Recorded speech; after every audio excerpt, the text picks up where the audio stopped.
Hello, everyone. Got my hands on the Wings of Liberty replays, and wanted to check them out. I really did. I think it's pretty cool that they put on a Wings of Liberty tournament. I think change of pace is always nice. I love talking about StarCraft history. And let's be real, a lot of people are kind of curious or are firm believers without evidence that Wings of Liberty was the best StarCraft. Watching some Wings of Liberty games maybe either confirms or makes you change your mind about whether it really was the best. I don't really know what to expect personally. I just know that Wings of Liberty was not as perfect as everyone, seems to want it to be. I think there's a lot of nostalgia that's going down on there, but I do think it had its high points, certainly. I think it's really going to be very different watching it back 12 years later. That's quite a long time for people to get much better at StarCraft and even just RTS in general, I guess. But not going to spend forever talking about the possibilities. I'm just looking at the replays and seeing which ones I want to cast. I think the casters mostly gave similar replays. I don't know what the finals are. I'm going to guess the finals are best of 5. So I can kind of see what the finals might have been. We're not going to jump right to the finals. I'm actually trying to find just basically any games that might look close or okay, no, interesting. That's okay. I might have to spoil myself. So who wins? Who actually gets to the finals? Because I think maybe it was some other people I wasn't expecting to be in the finals. I don't want to be any more vague than that.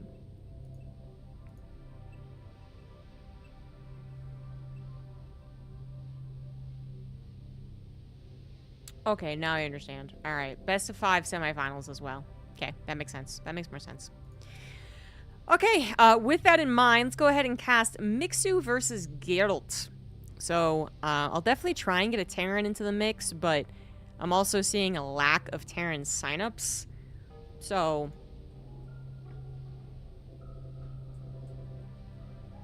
yeah, the only one that even advances is Nicara. I could still do one of the Terrans first, maybe, if they got it.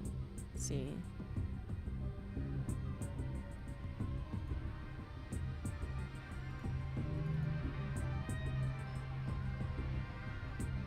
There's like Nicara and then Foxer, and then there is Ruff as well, and Ruff even took a game off of Dark. Wow, okay. That is interesting, but anyway, we're gonna cast Nicara versus Mixu to get a Terran into the mix before we start going into all PvZ, ZvZ. Yeah, I don't know what it's gonna look like. This is gonna be new, kind of new in a way for most of us. Hello, everyone. Welcome to the StarCraft 2 cast, except it's not really a modern one. It is happening in 2025, but we got ourselves some Wings of Liberty replays. Replays that are way back 13 years ago. Those were impossible, actually, to get to play, unfortunately. But rather, someone has created, I guess, a mod. You put it on a custom match on a Wings of Liberty map, which they're all still available. And some of them I even had updates with the Nightmare Pool, I believe. And then all of them would have the new economy, I guess, if you didn't have the extension. I'm actually not sure how that worked. But anyways, we're going to go into a lot of the reasons why Wings of Liberty is different, in case you were unfortunate enough to miss out on that period of StarCraft. And in the top right of Daybreak, we have Nicara, and in the bottom left, we have Mixu. So again, playing just recently as Monday. With the Wings of Liberty mod on Wings of Liberty maps. And then I'm going to try and give you guys history, but I gotta say I'm not going to get it exactly correct, because for instance, when it comes to the maps, I recognize ones that were in the very first map pool, I believe, and then second and third. And to be honest, between those map pools, there's drastic differences in the level of competency when it came to map making, I guess. So Daybreak has been considered one of the most balanced maps 5 ever, but it did come back into the Dream Pool, aka the Nightmare Pool, which is a period of time in which Blizzard gave us a bunch of old maps for funsies, because it was in between the seasons anyway. It was after BlizzCon and before the next season had started. And people jokingly called it the Nightmare Pool because apparently it wasn't as fun as people were hoping for. I mean, I'm not going to say that everyone who's ever responded with you know, I want this, and someone goes, you don't know what you want, people don't know what you want. I'm not going to say that's always true, but I will say it's definitely true sometimes. Sometimes people do not know what they want. And I think the Nightmare Pool was one of those things. Thank you, Fear Dragon, for the 121 months. Bring it back. Hashtag Dream Pool. See, there you go. So we do have a Command Center first coming out of Nicara, by the way, and then Mixu is going actually triple hatch before pool. These are both things that were, I wouldn't say exactly commonplace, but definitely were a thing. There's actually a pretty famous game in which Jaedong defended a proxy gate with the 3 hatch before pool, and that was a combination Jaedong being as good as he is, and then also the Protoss player definitely messing up, which, you know, is less cool, but still. But it was definitely a thing, and the Command Center first actually was a thing as well.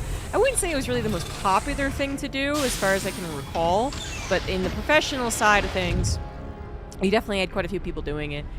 So the first thing we're going to really recognize with the Wings of Liberty meta, and I assume this is the last patch of Wings of Liberty. We're not somehow in, like, patch 1.02.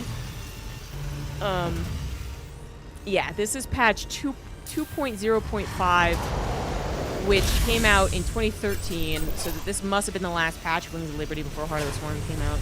So that's important because there were some pretty drastic differences between 2010 Wings of Liberty and 2000, I guess technically 13. A lot of people, a lot of the community basically moved on from the previous expansion when the new one was announced. This is something that I guess a lot of people might not have experience with coming into StarCraft 2, either with Legacy of the Void or maybe free-to-play, maybe COVID. A bunch of different times I've gotten from people saying when they've come into the game. Oh, wow, double factory. Okay, so where was I? Yeah, so you just didn't really remember that it existed in 2013, but technically it did. Anyway, it was drastically different from 2010. I mean, just from the get-go, you can say that in 2010, tanks still needed to research siege mode. In 2013, definitely didn't have that happen. Wings of Liberty also was, I'm not going to say skewed toward mech, but you definitely had more mech games. Particularly compared to the current state of StarCraft, I suppose. You know, there's been metas of mech all over the place, but Wings of Liberty probably had some more than others. And so the first thing I'm going to try and point out after I go get distracted a billion times is that the mineral count's going to be different. So what they did in Legacy of the Void was they increased the starting worker count, but then they also changed the mineral and gas of each base. So you were encouraged to expand more. It was an attempt to, you know, get people actually out in the map and moving, which I guess kind of worked, but then kind of didn't. But then again, Legacy of the Void did release with, like, you know, freebie 4 bases, and anyway, not to get too much into game design talk. So we had ourselves a couple of Marines going around chasing after Overlords. Apparently this was very late on speed. You know, one of the things that also, if you really had a good memory and you remembered Wings of Liberty timings, you would not know it now, because I'm pretty sure what they couldn't do is change the clock back. I'm going to go ahead and assume that they couldn't change the clock back to what was basically Brood War time, which was faster than normal time, and then they changed it to basically normal time. That's a whole nother section to go down. Jesus. There's too much to cover. We have Blue Flame Hellions. My god. We have Blue Flame Hellions. Blue Flame actually was even a meme kind of build. Not that it was bad meme. That's not what I mean by that, but I mean it was actually so good. The Slayers team was so good with it that it became a joke. Like, if you were up against a Slayer's Terran, then they're going to go Blue Flame Hellion every single time. You're going to know about it, and you still won't be able to do anything against it. That was the mentality for a little while. Things did change. It wasn't super broken. But perhaps something that Nicara recalled or just thought would be fun to play with. Either way, not a bad idea. Speed did finish, luckily, for Mixu, so we combined with Queens, and then a little SimCity definitely wouldn't hurt. That did not end up doing very much, but you can see the SimCity is going to be different on these maps compared to our modern maps, with our modern expectations for instance, how the choke works, how big the choke is, how easy it is for a Protoss player to wall off, how many supply depots does it take for a Terran to wall off. On Daybreak, apparently a bajillion. But it used to be is that because these maps didn't really have a short choke in the natural, you would actually sometimes decide not to supply depot wall off. You would actually just build a bunker here and then stop a potential Ling surround, but it'd be worse against, or it'd be better against Roach surrounds. It'd be better against Ling surrounds and worse against Roach attacks. There we go. Oh, man. Things just don't link up anymore. But these Hellions should be bullying the Ling, Baneling. It looks like Mixu. Oh my god, wait a minute. Wait a minute, was not getting siege mode? Was siege mode actually a Heart of the Swarm thing? Man, I could have sworn Wings of Liberty got rid of needing the tank upgrade. Not that it was a new expansion that did that. Damn. Okay, well, okay. I mean, I'm gonna assume I'm just forgetful. But I really thought that was changed in Wings of Liberty. Apparently not, because we do have siege mode on the way. So none of these tanks can actually siege. You gotta wait for the siege mode. Okay, yeah. I am a little surprised by that. But it has been so long. It was 12 years ago, I guess. We finally had to stop researching siege mode. These Bluebum Hellions aren't going to find too much success by the looks of things. 3 drones go down. Well, Lings have gone down, but Mixu's really played quite well defensively. And now even a little bit of a run-by can be annoying to deal with. It's just, eventually, I guess you might get a supply depot wall off, but also eventually you're going to get enough mech units, aren't you? You're going to get enough mech units to actually protect all your bases, and eventually you're going to have a move-out. I can't even begin to think of things we don't have, but I guess one thing I'm thinking of right now is you don't have Ravagers. So Ravagers don't exist. You can't file down the tanks from a distance. You got to get your Roaches on top of them. You also don't have Vipers, so there's not going to be Abduct or Blinding Cloud. Just trying to think of the Zerg answers to mech.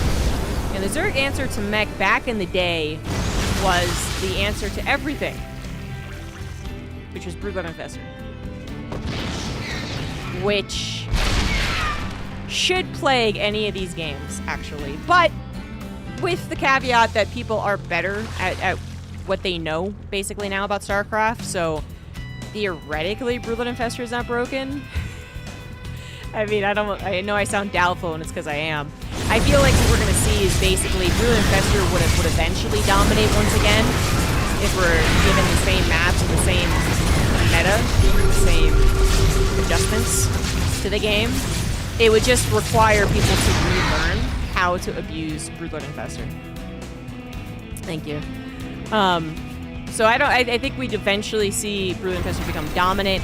I think we're going to see, like, Broodblood Infestor and then some decent responses to it from Terran or Protoss players, and then should everyone continue playing Wings of Liberty, probably be Broodblood Infestor probably. But we're not, maybe we're not there yet, although certainly Mixu is going to Broodblood Infestor. Thank you very much, Jed TN, for the 47 months. So what do we have as far as upgrades right now? Whoo, I kind of forgot you needed this.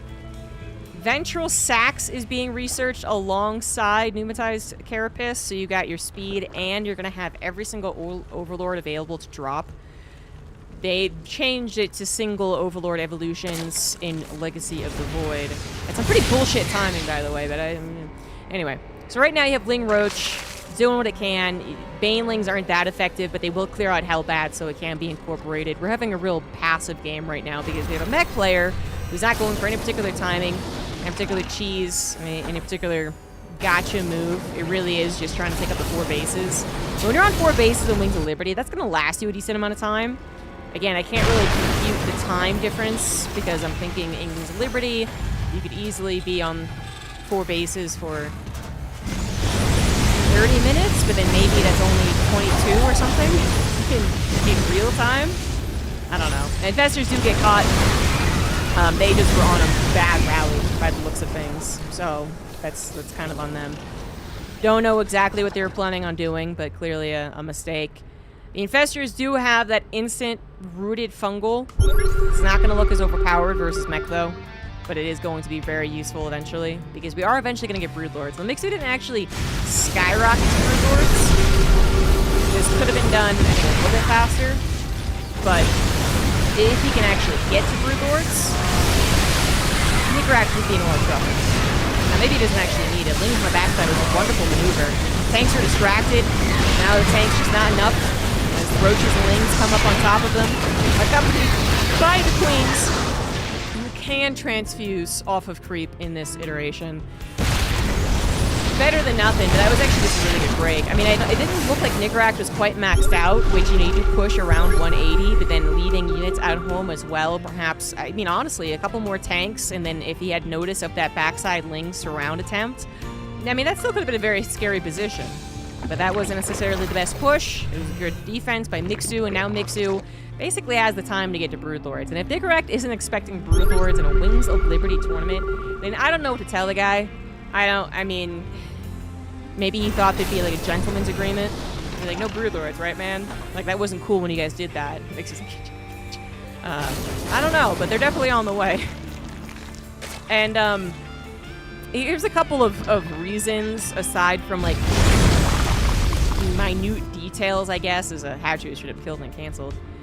Aside from the details that would go on to change in StarCraft, every which way we look, the biggest thing about Broodlord Infestor and Wings of Liberty was that Infestors had Roots instant fungal.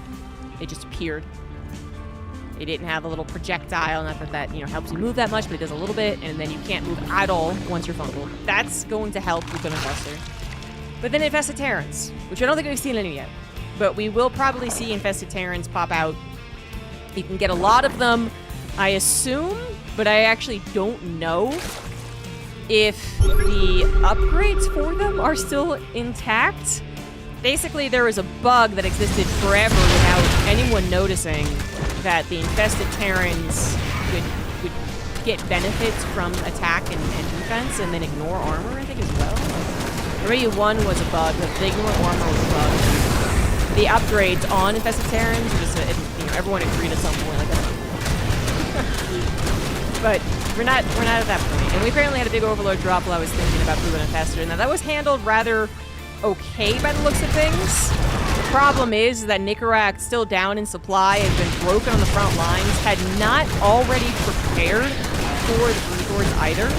So it'd be very different if we had 160 supply with 4 doors.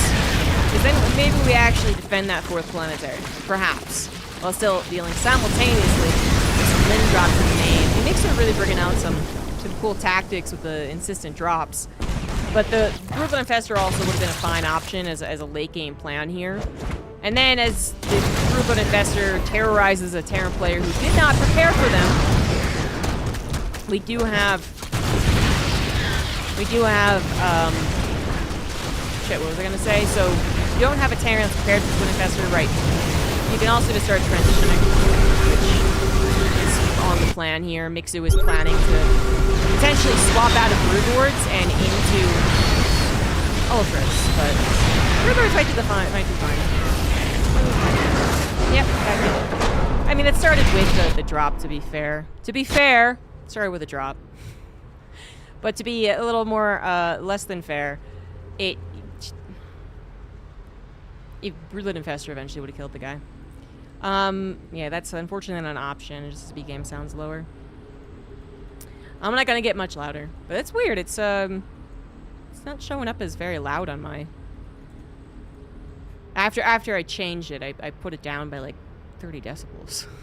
didn't really show like it was getting too bad. If that was the first games of Wings of Liberty, that's almost exactly what I would have expected, actually. I mean, I would have hoped the Terran would go bio. I think that is the more entertaining thing to do. But we had a passive mech game into Broodlord Infestor killing it. Yep. Well, that's I'm not gonna shout my entire commentary. That's terrible for your voice. That's unsustainable. I wanted to point out this before we moved on, just because there's so much to talk about. The Thors do have an energy bar. We even saw the Thor upgrade being researched, and I didn't have time to get around to it.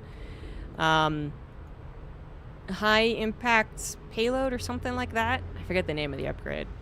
But these Thors actually have an ability.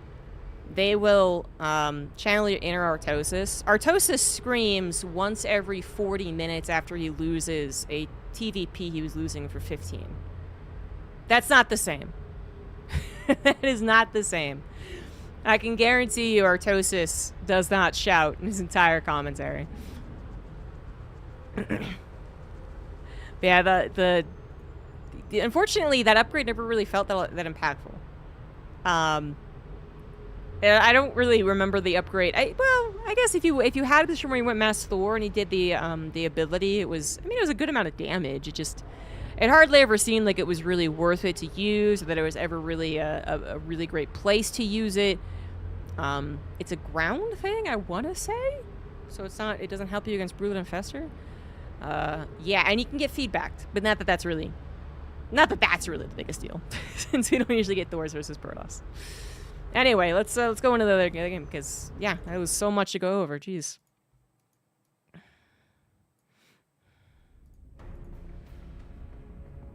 He never stopped shouting on the inside. That might be true.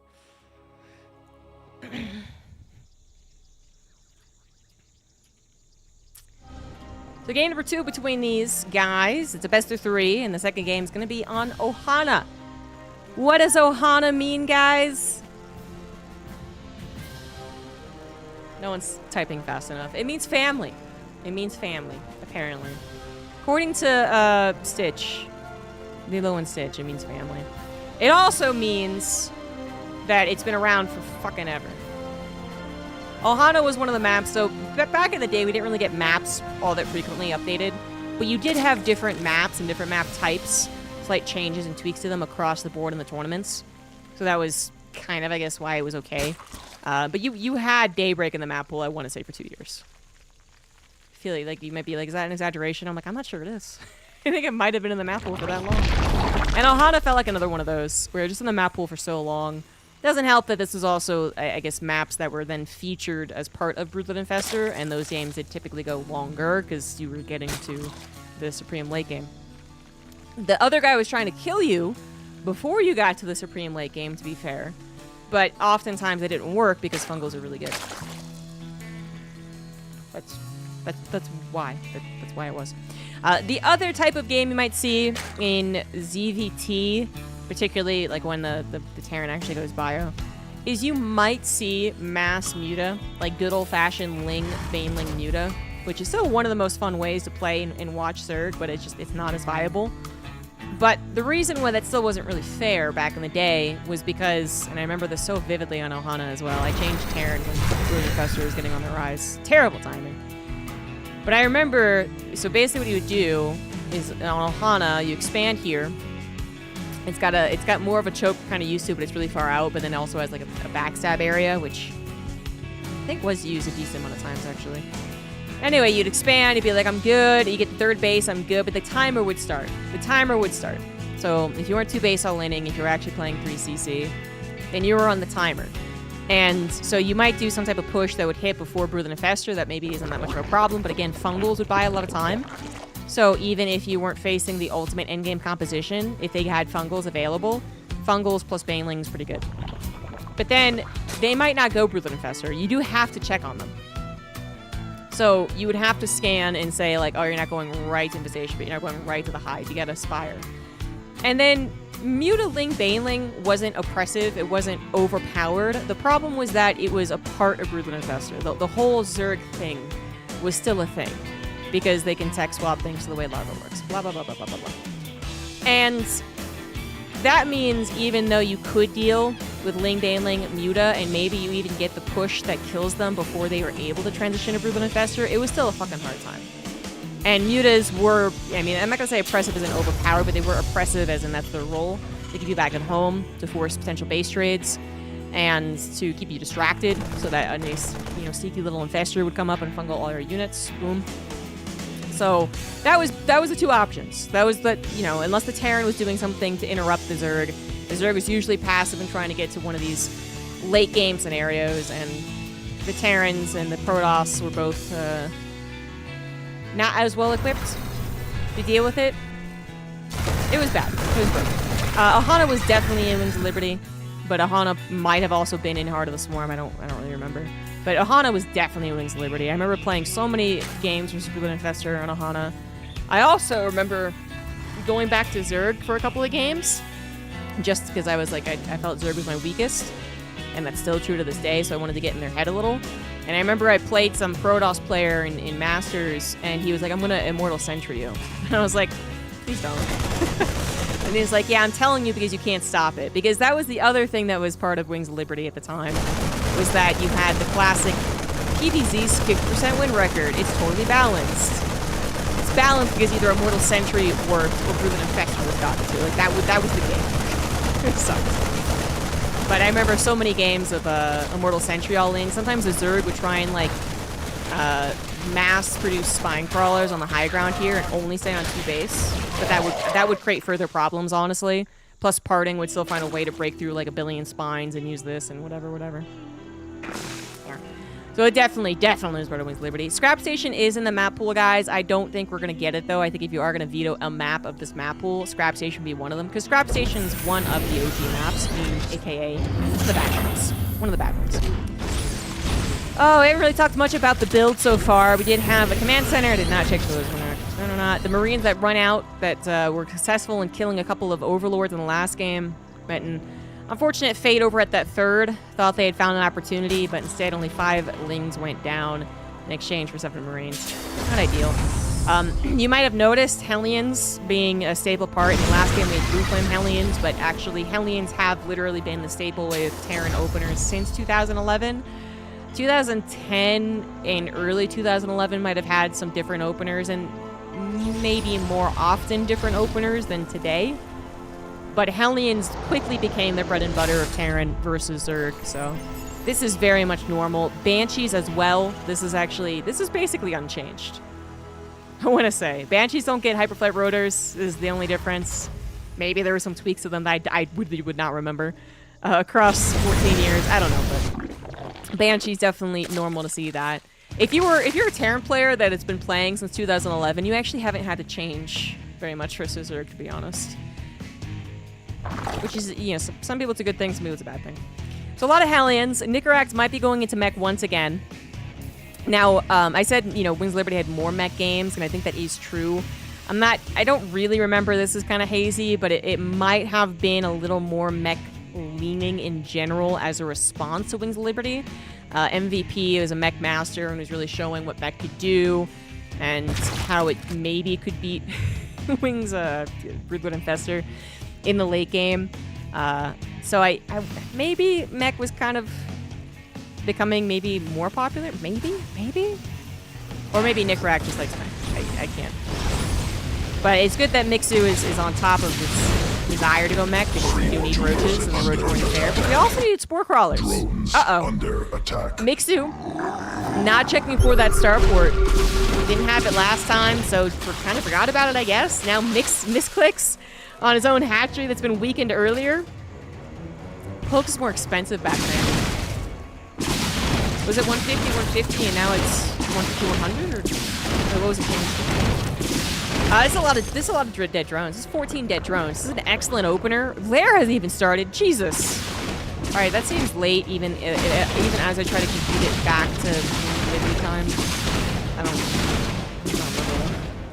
But that means Overseers. So Spore Crawler is definitely necessary. Spore Crawlers actually got their build time buff in 2011 or 12. This is something that will stick with me forever, because basically everyone was suggesting a Spine Crawler buff in response to the Immortal Sentry all-in and some Terran shenanigans, like Blue Flame, actually. This is before Broodwood Infestor took over and everyone agreed Zerg was overpowered. Before that happened, Zerg players were all like, well, why don't we just buff the time of the Spine Crawler? We're building it versus Immortal Sentry. We're building it versus Blue Flame. This is going to help us. And then, I I just remember being so bewildered because the patch came and they were like, the spore crawler's time. And I was like, what? Huh. But that, you know, and then it's been that way forever. But I'm gonna say there was some other change at that point that also befuddled me.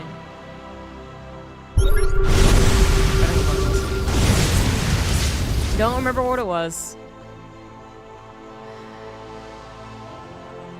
It was like on the tip of my brain too. All right, 30cc is moving on over. It would be common practice to kill your rocks. You wall off here and kill your rocks, and then you're all nice and tucked into your little free base.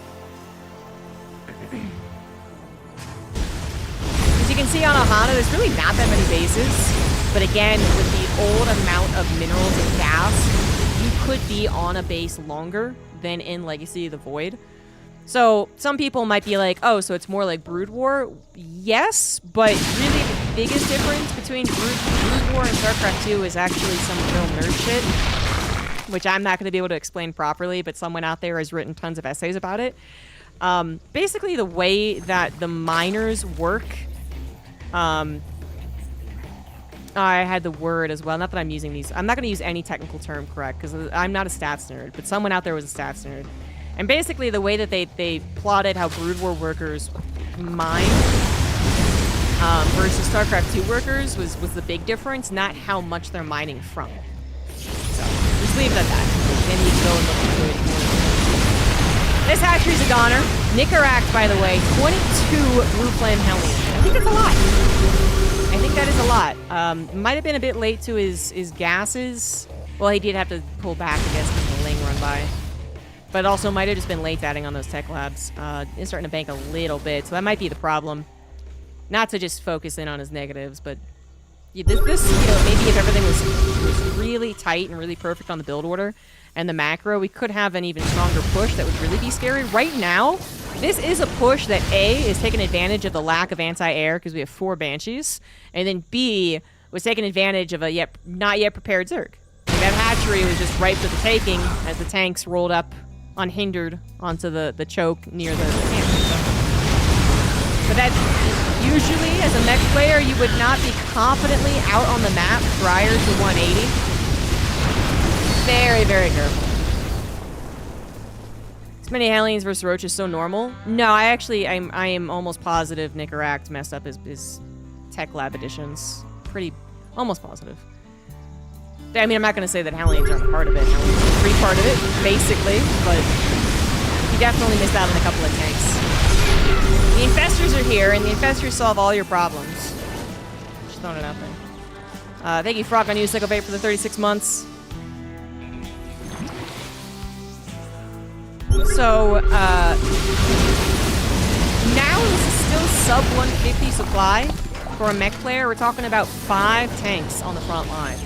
Again, that is enough to abuse certain situations, and especially as Mixu is lacking what we would think of nowadays as answers, like this could still be used. You need to be very, very careful.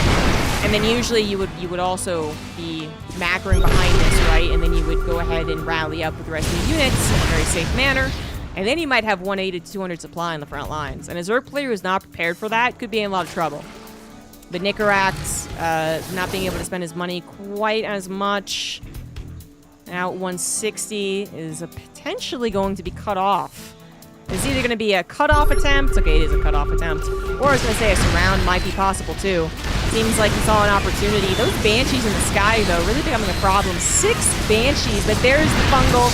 And the Queens are on top of them. I'm sorry, Banshees. This was not an uncommon practice, though, for Terran players across the years. There's been times where Terran players have been like, what if I just make more than 3 Banshees? And then every so often, the Zerg player forgets that's an option and doesn't have reliable anti-air. But in this case, once you get those Infestors, that's pretty reliable. You can chain fungal very easily.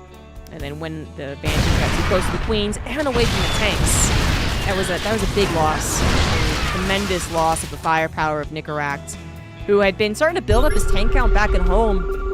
But now, it's still sub 150 supplies, so it's really not ideal. Mixu is not looking for a kill timing, by the way. I mean, he's actually still on the defense as Nicara pushes courageously out in the field. And if the tanks are sieged, then the infestors have to be very careful about helping out. And, you know, they're not that helpful against tanks. A fungal on a tank is not as useful as a fungal on a marine.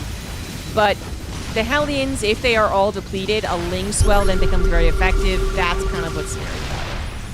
But Nicara is controlling the field rather well. I mean, if this is like a little bit better on the production, then perhaps it would have been able to save against this. Unfortunately, never built a wall, though, so perhaps not. Maybe the roach count always would have taken over the natural. And the main base now in trouble as well. Nicara forced to pull back. We do not yet have a fourth base for the Terran, but it is finishing. Cleans up these roaches, could expand and then try and go for the attack once more. Mixu, not exactly rich here, is trying to actually maybe end the game. Starting to bring over his infestors, even his queen's coming along. Remaxing on those roaches, bothering to get Tunneling Claws. He does have Hive. We're getting a +3 range. That's cool, but I'm also expecting a Spire at some point. In fact, not much reason I would say to... Oh my god, there's Geralt. It's so stupid. Yeah. Another thing that would be more effective against tanks if the Hellions weren't around. No, it's dumb. No. Now. Now. No one likes you. Go away. But that was the 1-2 punch that Mixu was opening up for himself, causing a lot of chaos, a lot of disarray. Might have forgotten straight up about the infestors. Certainly didn't recognize that many infestors had been made. I think Nicara saw that there were 3, something there was 6 or 7. And unfortunately, all the things was kind of falling apart here.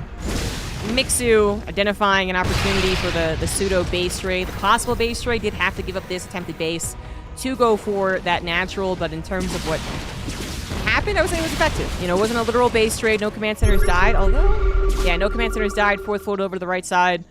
But as far as the damage and the chaos that it caused, it was absolutely the right move. And then finding all those tanks, yikes. So even though it's 21 minutes and we still have mining to be done in the main, clearly there's only so much that Nicara can do to recover. Mass Roach, still a solid strategy. They are still cheap and durable. Add in the Tunneling Claws and the Accelerated Regeneration as well. And you can do a lot to overpower someone with very little.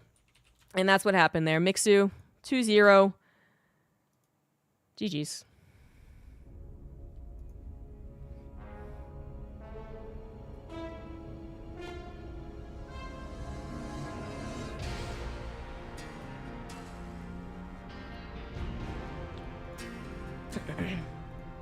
You seen any Soul Trains? I haven't cast any Protoss yet.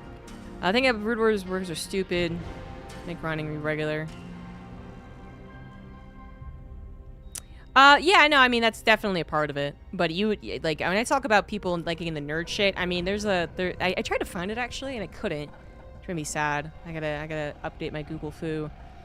But there's literally, like, these Team Liquid articles or blogs or whatever they were where, you know, they'd have, you know, graphs, all right? Like, fancy-ass graphs, okay?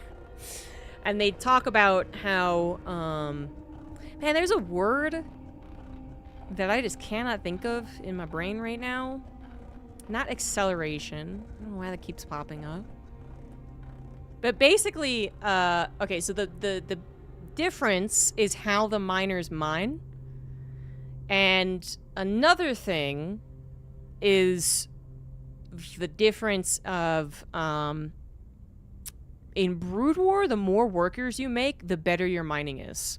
Pretty consistently.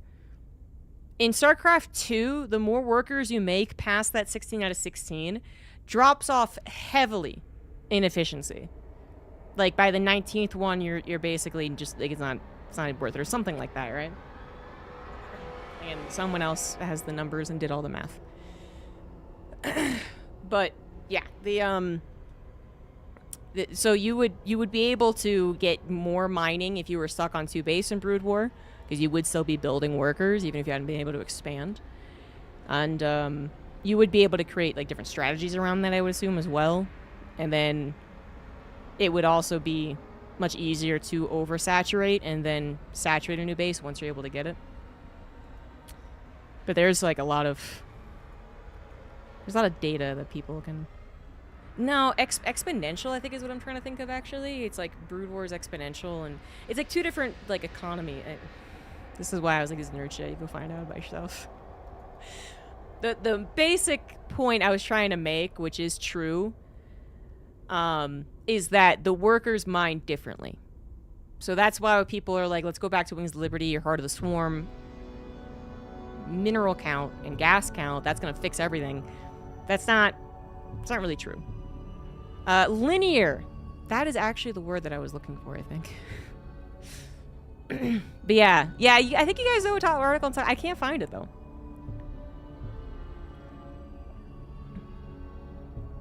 And I also can't really remember when I read it at this point in time. I think it was after Legacy of the Void. I think because there was so much conversation about the economy after Legacy of the Void released.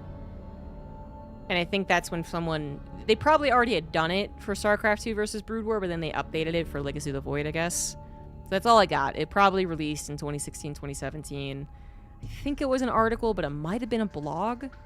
Just from some smart guy, like Noonie or... he was the other really smart guy. He did a couple of group videos. He had a really monotonous voice, though. Wasn't the best orator. Zelnik? No. Moro? No. He was a player. He was a decent player. It was talking about in the Pylon show. Yeah, I'd love if you could find it, because I do want it for my project. And another guy is, like, again, on the tip of my tongue. I can't think of it. Was it Morrow? Maybe I'm doubting myself for no reason. Was it Morrow who was really into StarCraft? Like differences between StarCraft 1 and StarCraft 2? Nah, it wasn't Spinishua. Spinishua was pretty smart, but he wasn't like data driven.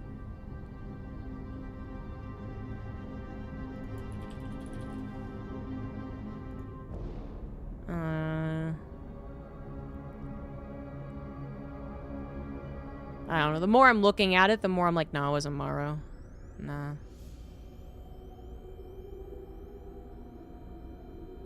Damn. Oh well. Try and get out of my brain.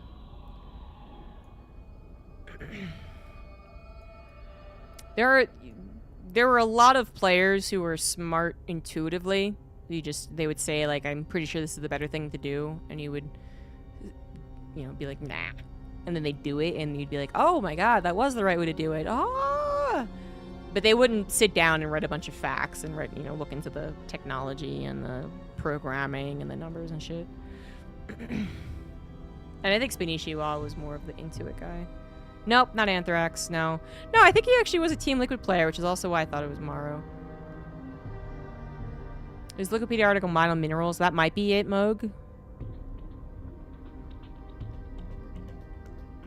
You can link in the chat. It's not gonna kick you.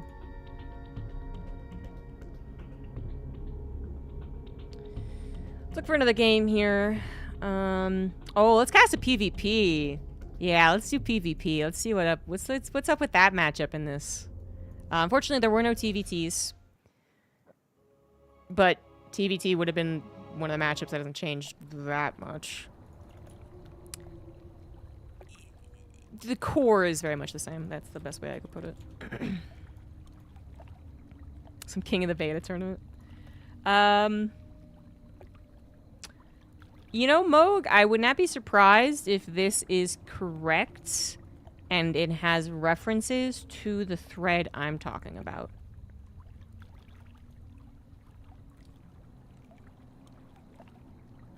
Yeah, that's what I would expect. Thank you. First foreign to make Renovate in GSL. So Jinro, he was very good, and then he wasn't as good, and then he actually, you know, retired kind of quietly. But he stayed in Korea. I don't know what his job is, but he was really into martial arts for a little bit. I actually almost got to interview him, but funny story. I had the interview all set up. He was my last interview until before I left Korea, and I was so tired of interviewing. I was so done with that. But I was going to do it, of course. We'd already planned it, and I had rented a space. Or I got State to rent a space because I couldn't buy stuff on the internet in Korea because they didn't have a Korean phone number. Anyway, so State, like, he books it and it's all good, and I tell General where to meet us, and then General's like, did you check what this is? I was like, yeah, I saw that it's on top of like a sex shop, but it's on the 3rd floor, so I think it's just one of those buildings on top of buildings. Because I don't know if you've ever been to Korea, guys, but you don't just look around, you look up. That's like, so many shops are up. You see like these humongous office buildings and the rectory, and it'll be like, oh, it's nothing but office space, and it'll be like, no, 20 of these spaces are like a coffee shop and the tech store you wanted to go to and whatever else. So that's what I assumed, but he was like, no, it's on the 2nd floor and it's like part of the shop, like it's its own building. And it says specifically that it's it's soundproofed, and I was like, oh, okay, all right, yeah, I see where you're going with this. Okay, yeah, yeah, you're right, let's not do this. Because the photos all look totally normal. There wasn't like a casting couch in there. There wasn't like a bed and, I don't know, sex toys or some shit. Like, it looked like a very normal recording space. It had a table, 2 chairs, and some lights. But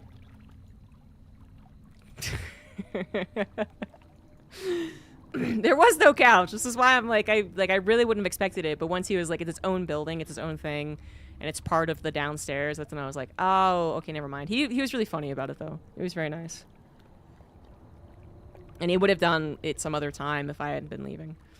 But I was kind of sad, Just a little bit of effort to complete another interview, even though I was so tired of him. God. But then we had to accidentally book a sex shop. So, and I told State, too, because State's the one that, like, confirmed. He was the one that was talking to the guy and was on the website, actually renting it. And State also thought that it was hilarious. Yeah, State had special plans for Jinro. Okay, anyway, so let's get into a PvP. Anecdote aside. Remote interviews are possible. It just, like, for me, I don't want to have very many remote interviews, and I definitely don't want to have them with people who I consider, like, must-haves. Not that Jinro was that necessarily. I think it'd just be cool to talk to him. So he would be a candidate for online interviews. But for people who I would imagine I would use, like, a lot of their content, I definitely don't want to do online interviews.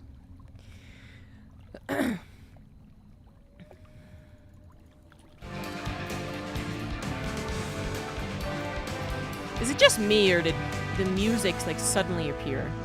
Was that their last game? I don't... In the top left, I'm sorry, we're on Shakira's Plateau. It is Jumi, and in the bottom right, we do have Shameless. Shakira's Plateau. Good times. Time to stroll down memory lane with ZombieGrub, which has a lot of alleyways, which you probably shouldn't go down, or you will get lost. But here we go. Does it only show you 2 locations? So if you guys ever play StarCraft 2, so you never noticed this possibly. Yeah, they added, as I fixed the sound too. So what they did at some point, right, is that initially they did not have a spawn pinger. So when you're going to run a map in StarCraft 2 now, they actually will be like, here's the map, here's the spawns, boop, boop, and then it leaves. Especially nice when you did have 4-player maps that were reduced down to 2-player maps for balance reasons. So at Shakira's Plateau wasn't always even a map that looked like this. It used to have rocks in the back. You could actually traverse and kill your opponent who's directly to the right of you. But you spawn here, you spawn there, didn't matter. But then they eventually made a lot of these 4-player maps just 1 spawn, 2 spawns only. And then they would show you where you spawned and where your opponent would spawn. So I do agree with Bully. Fucking Zoomers. Yeah, I don't know why the music just was like boom suddenly, but let me know how the audio balance is now. So one of the things I remember, this is an alleyway that is, like, really not important, but some of you might be Gumiho fans as well. One of the games that I remember on Shakira's Plateau was a game where Gumiho straight up forgot Stim. I mean, we're not talking about for 30 seconds. I mean, we're talking he had an entire bio army, and he moved out, and then he got kind of smacked by, I think it was a Zerg player. He got kind of smacked, and he was like, oh, that hurt, that sucked. What am I doing wrong? And he finally starts up stim. I swear to God, 15 minutes. Swear to God, he has like an almost maxed out army, and he's like, oh shit, I need stim. And he survives, and he wins the game. Starting stim with a bio army. This wasn't like an elaborate Hellion opener. This was straight up just totally forgot. And he still won that damn game. I really enjoyed that one. But Shakura's Plateau, it is named such because it's on Shakura's apparently. But also there's plateaus, so you could abuse it with tanks. It was a good time. It was a fun time. As I said, it used to be rocks, but that was pretty broken. Shakura's Plateau is also the map that I remember being the most problematic for tanks against Protoss. And we're talking people everywhere being terrible at StarCraft because we didn't know what the hell was going on in 2010. But still, the tanks would arrive like down here and there'd be a ramp, and then the tanks would actually be able to shoot the assimilator. And I remember that the Protoss were just a bunch of crybabies about it. Just kidding, guys. Just kidding. And they actually got the assimilator health increased because they had the tank problem and they had the Reaper problem. The Reaper rush against Protoss would just target their gases, their assimilators, and because Reapers had grenades that were specifically good against buildings, they would kill buildings like instantly. So Protoss were like, we can't build anything with a projectile without gas. Could you throw us a bone? And I swear to God, that was the reason that assimilators had more health. And then this got lost in history, and I can't actually find any reference to this. That the assimilators were given extra health, not that they started with extra health in the very beginning. So I don't know if I'm embarrassing myself or what, but I swear to God, this is the reason that assimilators for a long time had more health. But we're in a PvP, so moving on. I don't think we'll see Reapers because there's not enough Terrans, unfortunately. But damn, why didn't you just well, actually I think Reapers also got their grenades changed in like 2011 or 12. They still were good against buildings, but not nearly as good. Still might have been the better play though. Might have been the better play to, you know, cheese for Nicara in that last series. Anyway, apparently Shameless could not find his opponent, which is kind of funny. That's so funny. How did he... Who... What? Wait, I don't know how Shameless went only... Oh, either he forgot to check the top left, or he figured it was too late to check top left, which is fair enough. It might have been too late to check. Everyone might remember that Wings of Liberty PvP was all forward-gating. And I don't think that's really incorrect. There was a lot of forward-gating. But I think that was a lot of the early stages of PvP. What a PvP eventually became, before Adept became a thing, mind you. But what PvP became, later Wings of Liberty, and into Heart of the Swarm, definitely Heart of the Swarm, it became the most deathball-y, A-move, laser beams everywhere you look matchup. Colossus actually were very standard. You'd have 4+ Colossus. Some games even had like 8 Colossus. And you would just mash your forces together. And be like, I think I'm winning. And Rain was particularly good at that phase of PvP. So even though it was the most boring shit in the world, especially if the caster wasn't all like, with this really super tiny detail that really makes a big difference. Like, it was just super boring. Nothing happened, and then Colossus fought. But Rain was really good at it, and Rain did win like 80% of his PvPs. But I think it might have been Heart of the Swarm more so than Ends of Wings of Liberty, but I really wouldn't remember. I did not like Protoss. I did not play Protoss. I think Protoss was actually a very terribly designed race, and Legacy of the Void helped to fix it. So I'm like certified Protoss hater for the first 2 expansions. But we are getting Colossus here, and I do recall some 1-base Colossus builds. And what was so good about those, you're gonna have your mind broken right now, guys. All right, check this out. 1-base Colossus was good against other Protoss because they could break force fields. Oh my God. I want to cheese you because I don't know what else to do. What do I? Oh no, there's a force field. Ah, crap. What am I doing as a force field? Oh my God, there's Colossus. I can't help it. There's a lot of like internal hatred for Protoss in those early years that I had to kind of hide when I became a commentator, and now it's just flowing. But seriously, this Colossus, Jumi was clearly planning to attack. If Shameless was expanding, this Colossus would have been a big issue. You just would have bullied this Nexus for a while. But Shameless was also planning to attack, except what he did instead was get 2 Immortals with that Robo, delayed the Robotics Bay heavily. But now, guess what? You can't break force fields with Immortals. Got him. Can't break this, can ya? No, sir. Brilliant race. Brilliant. But seriously, this is why Shameless cannot go up against this ramp. The one Colossus maybe was doable, actually, with these Immortals, especially if the Immortals were on top of the Colossus. The Colossus do die pretty easily. But the threat of being cut in half or a third... I don't know what he's talking about. It's too strong. It's just too strong. The force field would absolutely come down. Colossus would back away from the Immortal Fire, and then he'd just have a bunch of units die. So we are at a stalemate. But it's a stalemate that, you know, you were supposed to be pretty used to. So either you expand... Maybe he was talking about the Stalker, you might be right. So either you expand, which is what Jumi's doing, or you get a Colossus and you break that force field. It really tickles me how much Wings of Liberty relied on force fields, and it actually is really, really, really, really good that I no longer think of them as a problem.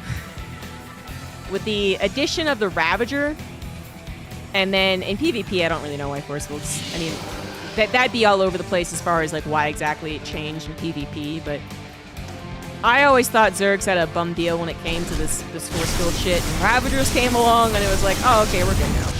And then Terrans, I mean, I'd say first of all, the maps and the game encouraging you to expand, so that you're not literally choked into the tiniest choke on the map for most of your game, probably changed how effective force fields were. But other bunch of other reasons. We got 1 Colossus for Shameless, but he did back away, and he was trying to expand himself. Now, he still has those 2 Immortals, so even though this seems like he's just losing, and I think he might be, he does still have some serious firepower. So that's not to be underestimated. But the 4 Colossus, now 4 Colossus, that's gonna pack a punch. Extended Thermal Lance is actually gonna give them, you know, 2 extra range, is it? So they're gonna be talking, they're attacking her pretty far away. And this is something that Shameless does not have, okay? And I don't think I need to stress how important it is to have range Colossus versus range Colossus. We're talking basically a Phoenix versus Phoenix thing going on here. Except Phoenix versus Phoenix, and you get into the lower range just there. Colossus, no.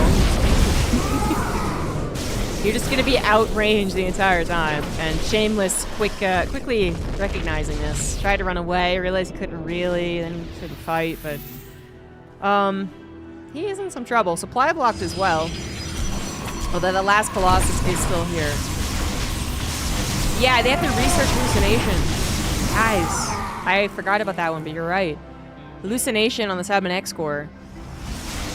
No one really got that upgrade, which is why they gave it to the Sentry. They're like, no one's really getting it. How bad could it be if they just had it? And the answer wasn't really, that was probably one of the better changes in StarCraft. I don't think anyone was really upset with that change. Could be wrong. So apparently the Colossus counter push from Jumi was not going to end the game, did not want to tackle a defensively positioned Protoss, which I definitely understand why, but with that range, I don't know. I feel like Jumi could have been a bigger bully. He was a nice guy and pulled back. And it's probably the safer call, because he did have that Nexus. He's had the Nexus forever. Also a lot of Chrono energy. What's up with that? Wait a minute, which Chrono is this? Wait a minute. Oh, God. Chrono's changed a couple of times. Alright, no, this isn't the... Okay. I was worried that I forgot it was the continuous Chrono. Guys, back in the day, I have no idea even when at this point, Chrono was changed to just stick on a thing. Like, perpetually. It was less effective, but it stayed on it forever. until you change to something else. Like co-op has the same chrono boost. But then they changed it back to, well, this is a disaster for Shameless, just walking right into that army. Did not expect it to be there, but maybe it's not that much of a disaster. He does manage to save his Colossus, well, temporarily. Finally does go down. And Shameless has so many zealots that these Colossus, they gotta run away. They gotta respect that, but they can micro. We can see Shameless trying to focus fire those Colossus, or Julie was trying to focus fire the Colossus. Shameless was trying to be ready to pick those Colossus up. Staying with the Immortals, a little Immortal juggling on top of Colossus Stalker that could be very effective, but without those Zealots, they finally were burned to a crisp. Took Colossus about 6 shots. Without those Zealots buffering the front line, Shameless did not have much more to go on. What an awkward-looking PvP. It just looked awkward. It was like 2 teenagers trying to figure out how to kiss for the first time. It's like, where do our noses go? I don't know.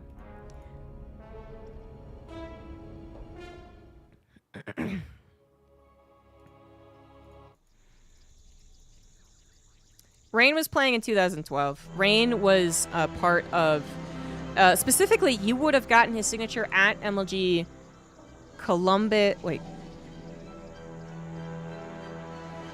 He was playing StarCraft 2 better than his Brood War counterparts. Was Columbus after Anaheim? Anaheim was the big, like, introducing the Kespa players.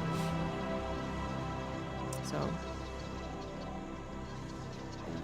Hallucination is somewhat free scouting. Yeah, I mean, there's free hallucination changed the game, but what I mean is that I don't hear anyone complaining about it. We also had Terran Rain, that's true, and making sure that's, you know, talking about the same Protoss Brood War player Rain. The Wings of Liberty have recall, not on the Nexus. It had it on the Mothership, right? It didn't have it. It definitely has it on the Mothership. That much is still the case.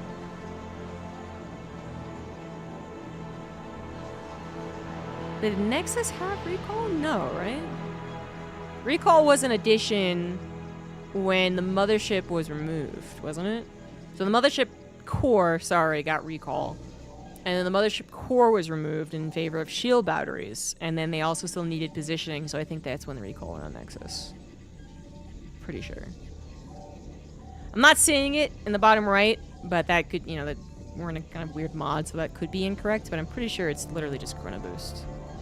You don't have any overcharges either, which I would have some fun casting Heart of the Swarm replays too, just to go over exactly when it went down there, but I would prefer not to cast Pylon Overcharge for the rest of my life.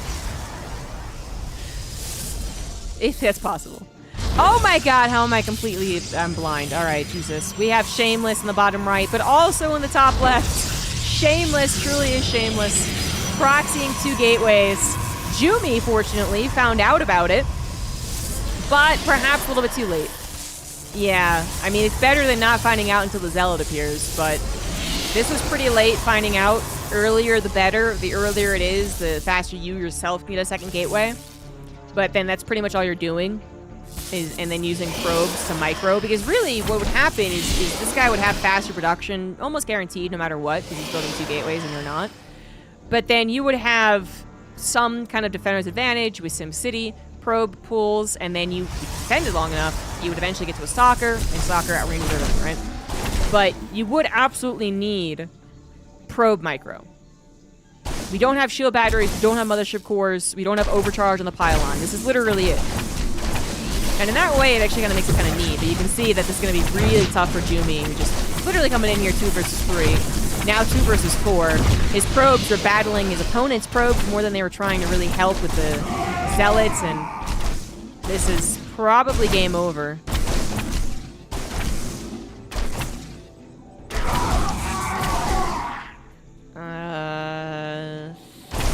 These Zealots are getting... They're going to regen their shields, man. Shameless could easily micro them. Oh, maybe not easily. Oh. But seriously, you could have microed those back. And we're just talking about unit retention. So it's, probes are not going to beat double the amount of Zealots. Especially if they're not perfectly microed. Like, that was a great surround, but the probe's already so injured. Some of them getting one-shot by the Zealots. It is even workers, though. You have to keep that in mind. It is even workers, but Jumi not mining consistently and now down to a similar number of workers and not mining. He's going to not be able to produce 2 zealots at a time. Shameless, his probes untouched, able to produce 2 zealots at a time. It is kind of close. Be regretting losing that earlier zealot that could have been pulled back for the shield regen, but comes in 3 versus 2. 1 more zealot here for Jumi. He's building 1 at a time with his income. Just 6 probes were mining the entire time. 2 were helping out the zealots. Jumi's zealot gets surrounded. Very unfortunate there. And this was this is why I said it just felt like it was going to be a snowball. Too many zealots for Shameless. Pulling back the weakened ones and then threatening the single pylon. A single pylon! And that's down. That is dead. Jumi, a little bit of a late reaction. He did not know what was going on until the gateways were producing, actually. I think the first gate was already producing. But that will happen. I say that as if Wings Liberty is still what is being played. That did happen a decent amount of times. You would not scout the proxy gate in your own base. That did happen 100%. It still happens, technically. But even with that in mind, you would be able to defend with defender's advantage. But there really was no... Right now, there's an easier response, I guess. Like, just the increased probe count, first of all, more probes to defend with. More mining to be done. You can actually buy far shorter amount of time to still get to Stalkers, which would still be the response to a 2-gate. But it's not impossible for Jumi to have defended that with that late scout. It is extremely difficult.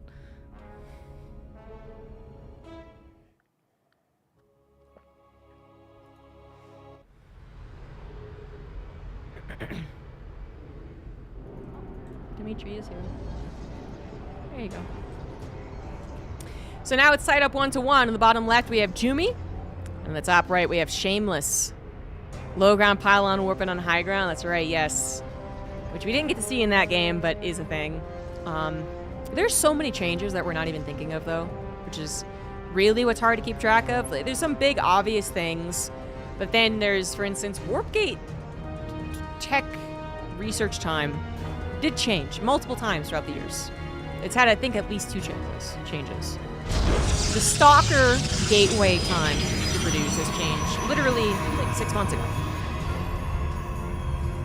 And that has had another change, I think, at least 1 more change. The Stalker's time to build has changed. The Sentry's time to build has changed.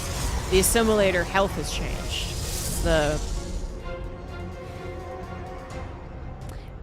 You don't need to build a supply depot before barracks in Wings of Liberty, which is not pertinent to this matchup, but still throwing it out there. There's really tiny things that you need to remember. Wings of Liberty was peak StarCraft 2. I very much disagree. I'm having a wonderful time talking about nostalgia and seeing what happens when you put the hyper-advanced StarCraft players in a game that was really barely scratched the surface of it. By the end of Wings of Liberty, we were seeing very high skill, thought out, good StarCraft for sure. But I would say we were still scratching the surface of what Wings of Liberty could have given us. If they had just kind of tweaked Blood Infestor, continued experimenting with maps, and then just left it there, like I think we could have seen way bigger and better stuff. But even with that, I will say that Wings of Liberty, I don't think was peak StarCraft 2. I think it was peak StarCraft 2 viewership and excitement and community. 100% agree with that. But Wings of Liberty had its faults, for sure. And one of them was definitely the longer build-up time for the games, in which I am covering quite well, if I do say so myself, because I have so much to talk about, because we're in the 5th game of Wings of Liberty after 12 years. Okay, if you shot me back in time to 2012 and I was going over all these basic stuff, like, hey guys, the proxy gate has more zealots than the other guy because it was built first, you'd be like, what are you doing? Stop. And instead, we'd have a full 5-6 minutes where just basically nothing happened. And you did talk, and then something little tiny would happen, and you know, you'd catch it, and you'd be all cool if you predicted something really neat, but it was a long build-up. We did also have a little bit of a turtle problem, but then what StarCraft 2 expansion doesn't? Am I right, fellas? Everyone has turtle problems. But the mineral reduction was supposed to help that, and it kind of did. Wings of Liberty was actually a fairly stagnant game. People remember the best games of the expansion, but forget all the really, really passive, boring Protoss versus Protoss deathball. Boom, boom, boom. Oh, I won. People just remember the good stuff. You know what was good? It's 4-gate. 4-gate was good. Good thing we're getting both players 4-gating each other. This is classic beginning Wings of Liberty PvP bullshit.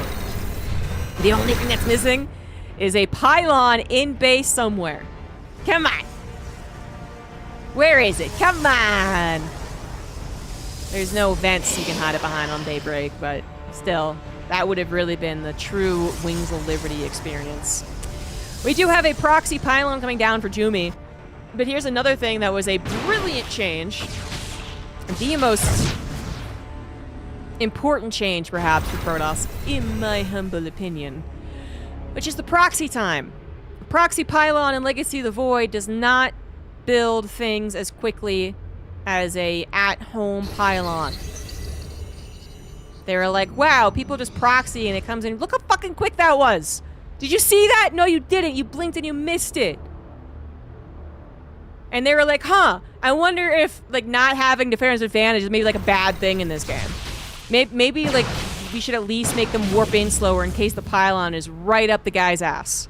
You know? And then, someone was like, yeah, that sounds like a good idea. And then they finally fucking changed it. But they're so fast when they warp in. They're as fast as they would be at home. Plus, I do think the warp gate time changed for some of these units across the years. That was blazing fast. Fortunately, if the other guy is also 4-gating, you do still get defensive advantage. So Shameless is doing okay right now. They both were 4-gating. Shameless was moving out. Jumi was moving in. You do still have things like high grounds and a pro pool to help out with defender's advantage, so that's okay. But now the weird part is getting past the 4-gate versus 4-gate scenario. Sometimes you don't. Sometimes you just 4-gate longer and harder than the other guy. Sometimes you try and transition. For the life of me, I don't remember how they transitioned, but I assume they did. Shameless's little pylon to get his counter in full force. Not going to work out as he would have hoped. But then Jumi also is like, hey, that was a really good idea. I should do the same thing. Does the same thing. And I don't know if Shameless noticed. Oh, definitely noticed. He actually sees it. Hopefully he notices, like deals with it, notices. And that might be difficult to do. You don't have a depth to warp in to be the 2-shot, or the 1-shot of the build 2, you know what I mean, of the probes, but a couple of zealots could still go a long way for distraction. You are talking about a pretty micro-focused battle incoming. But what does Protoss have that just stops all the aggression? It's force fields. Force fields. Thank God for force fields. Just force field this baby right here. Be on your one base for 15-20 minutes before it actually mines out. No problem. Of course it is a problem, because eventually either the guy will break out or the other guy will, I guess, leave and macro better than you. But all roads lead to Colossus. All roads lead to Colossus. To break the force field and then to play out the rest of the PvP. And that's both players are going towards that. No disruptors in this game, so that's not your kind of pseudo force field breaking. It goes through a force field, threatens the high ground army, right? Don't have that. You also, oh, hold on here. You don't have pickup range on the Warp Prism, do you? Oh my God, when did Protoss get that? But I don't think you have range on, you don't have pickup range on the Warp Prism Wings of Liberty, do you? You have to park that Warp Prism on top of the unit. How about that? Which would also change the dynamic of the one base versus one base contain in PvP. It's not like we don't see one base versus one base contains in 2025. And there's similar dilemmas into how the hell do I defend against this. But, yeah. Looks like that was a lot of units whooped in by Jumi, by the way. This is definitely going to be punished, though, That did not end up being a good plan. I could see what he was thinking. He obviously wanted to either get some good damage done on his opponent's base or simply pull the army back. But he went pretty deep. Lost 3 out of 6 units, I want to say. Still escapes with 3. That's better than nothing. And this game is still 1 base versus 1 base. 22 workers for Shameless. Perfectly saturated. Excuse you! If this was true Wings of Liberty, we would not see these. Get the fuck out of here. But Colossus versus Colossus. 26 workers for Jumi, and not giving him a lot of extra cash, but technically a little bit. Thank you, Dr. Sidewinder, for the 114 months. Now, Colossus are on the way, and like I said before, 4 Colossus is pretty standard, actually across the board. PvP, PvZ, PvT, 4 was the magic number in the previous expansions. I'm not really sure why it changed to 3, but it did. You do have additional robo technologies to get, like the Disruptor. You do have Colossus being nerfed, then buffed, then nerfed, then buffed, then nerfed, then buffed, then nerfed, then buffs. And the Immortal was also changed. I mean, there's something along those lines. But 4 was kind of the, this is what you get, and then not really many more, not really any less. But in PvP, towards the end of Heart of the Swarm, I swear 8 Colossus was becoming rather expected. Brain was like, why not build more Colossus? Huh. Such big brains.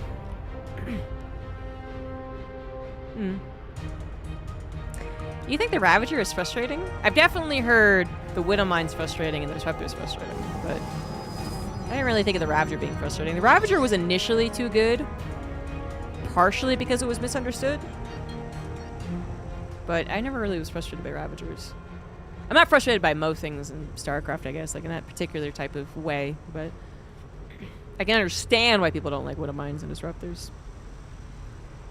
Anyway, this is going to be Colossus. Here we go. Oh yeah, baby. Oh yeah, get him. Get a Concave. The Concave beats the Convex. It was a little more than that, because the Zealots actually played a rather large part there for Shameless. Shameless, though, does not have that War Prism or a Pylon closer to the engagement, so will be beat out in that. But his Zealots, I think, were the reason he won that. The Zealots did not get burned up fast enough. There were not enough Colossus. This is why you get more. The Zealots weren't burned up quickly. The Concave did work out for Shameless, and they were actually on top of Jumi's armies, his more Stalker-based army. And Stalkers don't want to be mano-a-mano with the Zealot. They want to be kiting them back, right? So they were just in there slicing and dicing. At the end of the day, though, you still had a very similar engagement. Fortunately for Shameless, he is so far down in workers. How many has he lost? Not many. He just didn't build. Jumi actually started, 1, was up in probes from the beginning, but then 2, actually got a Nexus and was building probes to saturate that Nexus. Shameless is completely all in. I think for all intents and purposes here, down 14 workers. Pretty all in. Just kind of trying to at least ride the momentum here. You can see he might have an opening. War Prism coming back for Jumi, though. Jumi will have an additional Colossus. Very much necessary, too. If that had spent any longer coming back home, there could have been a moment there for Jumi. Also, did you guys notice how slow the War Prism was? The War Prism got a general speed and acceleration? I'm pretty sure it's gotten both buffs. Plus, there's an upgrade, but yeah, that's aside. But in general, it has been... Has the War Prism really been buffed over all these years? I guess it has. It's faster, it accelerates faster, it has pickup range. Can we just stop a second and just realize the War Prism is like a really good unit? Anyway. This War Prism, the slow War Prism, gonna go into the man. Both of them getting forges. But again, Shameless was down so far in workers. I'm not sure. Not sure that recovery was extremely possible. I was able to transfer some, finally starting to mine out these main bases. Jumi has already gotten to the forge. Gonna be ahead on that +1 attack. Gonna be ahead on the Colossus count. No? Yeah, by about a Colossus. But once they get to 8, I don't think we get any more. I'm thinking like 6 Colossus at least. But what's funny is that, you know, they chatters were joking about these guys being Zoomers that haven't played Wings of Liberty. It's funny that they know how much Colossus are used, I guess. I don't remember when Jumi and Shameless came into the scene. Jumi, I feel like, has been around longer. And he might have been all the way back to Heart of the Swarm at least, but I don't remember. But if you weren't a part of Wings of Liberty or Heart of the Swarm, you know, you wouldn't really go to the Colossus immediately. You'd have to probably watch someone and say, oh, I see, okay, gotcha. And then you would do it. Both these guys seem to have just figured it out, or one copied the other, or maybe they were part of the games back in the day. But this is definitely what it was, and it's not anymore. Too many things have changed. I would love to see someone try and make Blink Charge Archon work, but I know that people tried it when Colossus was the dominant meta, and it wasn't as good. So basically what happens, we actually have seen this in Legacy of the Void. One of the better semifinals, and unfortunately, it was semis or it was quarters? I think it was quarters. Estrella and Valencia, or Neeb. Might have been Neeb, actually. Neeb and Valencia was going Colossus again, and everyone was really like, wow, okay, bringing that back. And then his opponent, Korean Protoss, he went more of the mass units, and the only thing you want to do if you're up against someone with mass Colossus is just not stuck in a choke. Not be stuck in a choke unless you also have Colossus and then just Colossus everywhere. But if you avoid being entirely surrounded as the Colossus player, you're pretty good, actually. Yes, that's still true in Legacy of the Void. But with how much movement has been emphasized in StarCraft, as this battle, I'm not sure it's gonna go because fucking laser beams.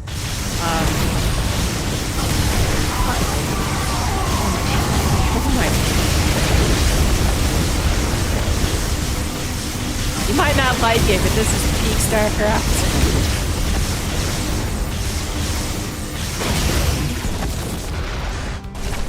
It is a good move. The War Prism in the main base is a good move. I was about to make fun of the Colossus micro, but War Prism in the main is a good move. Unfortunately, not going to find much success, but it does help. Jumi ultimately losing out on that battle, but still ahead on economy? Maybe not. Third base to third base. 49 workers for Jumi to 52 of Shameless. Shameless, but at one point was down 14 workers. Was recovered quite nicely. Not quite able to get that War Prism, though. I don't remember what I was saying before this. Oh, the benefit of movement. Like, now, it really does feel like StarCraft as a whole has gotten faster and kind of more difficult as well. I do agree with that sentiment. I think there's problems with what I call like speed creep. Feels like a lot of band-aid solutions for the game have been to increase speed or acceleration, which I think is compounding. But anyway, people also are just better. They're just able to compute to do the next thing much quicker than they were. But that means that a non-stationary, slow-moving army is probably better. And so we saw that in that Valencia series that I was talking about. Neeb moved into a very concavable area and then got bopped and probably should have won. Probably should have been in the semifinals. Very sad because we're all cheering for him, but not quite the same in Wings of Liberty. I mean, your opening's entirely different without depths. Your sentries don't have hallucination. Your War Prism isn't as effective. So that's like the mobility thing. Charge is the same, isn't it? Charge got a damage buff to it, but I don't think it was a Wings of Liberty. And then it got taken away. I don't remember, actually. Colossus still have all their range. Yeah, I don't know. I think you'd have to think harder than I am right now on why Colossus still don't dominate the matchup, but they definitely do.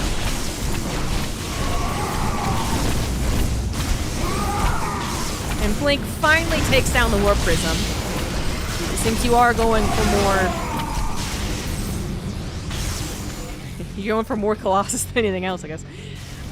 Stalker is still, you know, they do get spent. They expire as far as this matchup goes. Unlike modern day PvP, where Stalkers are your bread and butter and potatoes and macaroni and almost everything.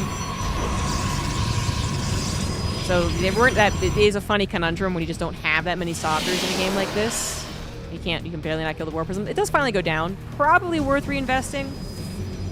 And even though the War Prism isn't as strong as it is today, it's probably still pretty good as far as that micro goes. And you're going to need it to attack. That's for sure. You're going to need it. If you're going to attack in this game, you're going to need a War Prism. This game is surprisingly even.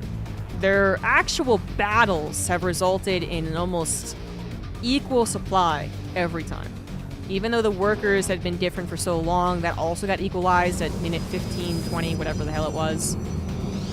26 minutes? Is this actually the Wings of Liberty clock? How did they get that? That's funny, okay. I figured they wouldn't be able to, but I guess the mod also accommodates for the time. Because I feel like it hasn't been 26 minutes. But time is a concept. Someone double check that. Oh, Zealot run-bys and Colossus beams. That's the name of the game right now. 10 Colossus!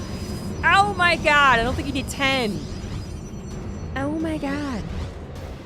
Oh my god. I was like, this timer is definitely going faster than in real time. That much I can also agree with. How much faster? Because apparently the current time situation is still a little off, but it wasn't as off as it used to be. The reason, here we go, the reason that it was off for Brood War, Wings of Liberty, and Heart of the Swarm was that the StarCraft 2 people kept the Brood War time, which is actually based off of normal, and then everyone was like, that's fucking boring, we're gonna play on faster, and so that's why it's a faster clock, because it wasn't supposed to be played on the faster clock. And then StarCraft 2 was like, we'll keep it. It's kind of cool. It's kind of fun. And then a bunch of people complain, and now I don't get to talk about it nearly as much anymore. Now I don't get to discuss it at all. It's just a normal clock. Bastards. Anyways, triple Stargate coming down from our boy Jumi. I'm going to be real with you, though. I don't remember a lot of late-game air in Wings of Liberty and Heart of the Swarm. I really don't. I remember so many Colossus battles. And it's so fucking Colossus. I don't think it's a mod. You can select Wings of Liberty and Heart of the Swarm and creating custom games. It's definitely a mod because there's a tutorial on how to make the mod, how to make the game with the mod. So I don't know how that computes. But yeah, I'm pretty sure this is why I said 8. Thank you for backing me up. Like 8 might seem like a random number, but I really feel like this is what Rain was pushing, was 8. And then anything more did start to feel kind of like, okay, buddy, calm down. However, 14 Colossus, they're not going to get taken down by Phoenix very quickly. I mean, individually they will, but that's a lot of Colossus to kill. That's a lot. Tempests do not exist, by the way, guys. Just reminding myself and y'all, Tempests are not here. Carriers are. Phoenix are. Tempests, no. Void Rays are also here. But Void Rays would be too vulnerable to the Archons. They have a tendency to clump.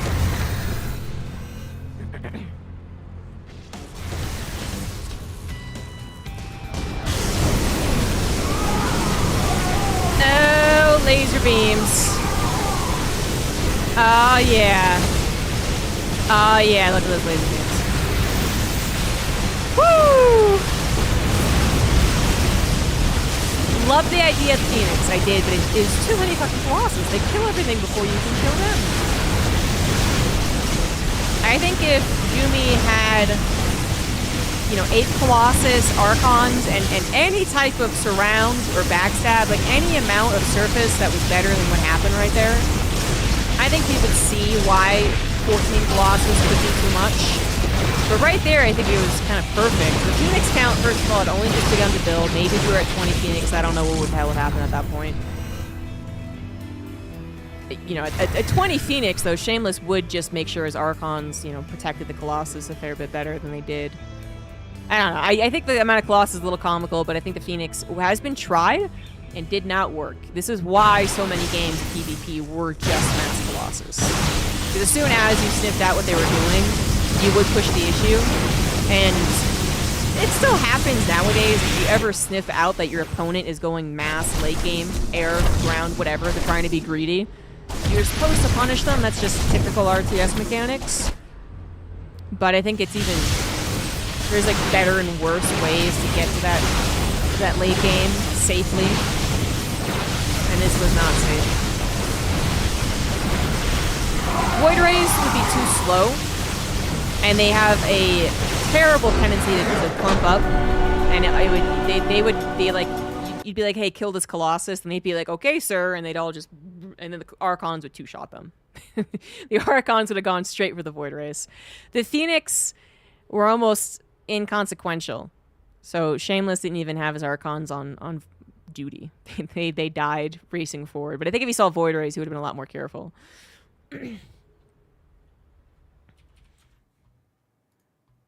Anyway, I think that was a great example of how Wings of Liberty isn't very fun sometimes. I think we can all agree that was really only fun because we hadn't seen it in 10 years. Hi, Maynard.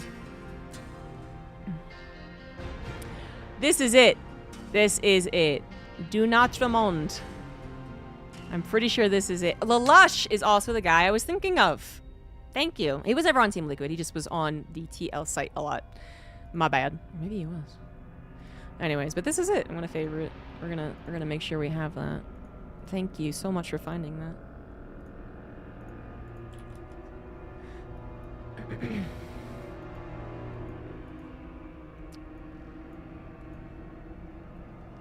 $100 because Maney says so. $100 billion? Oh my god. Thank you, Mind James, for the 100 bits. Alright, and next matchup here. I'm gonna play a ad break. We're gonna get into Mixu versus Geralt.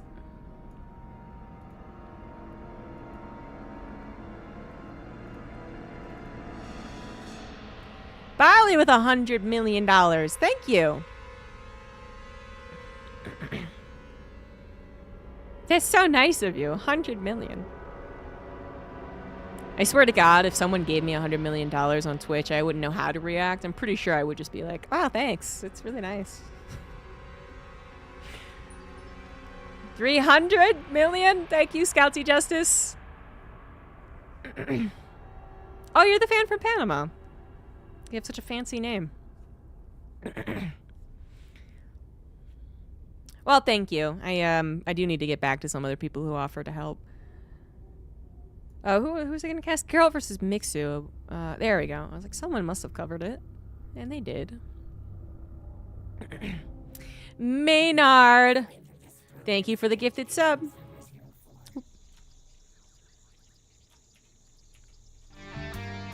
Alright then.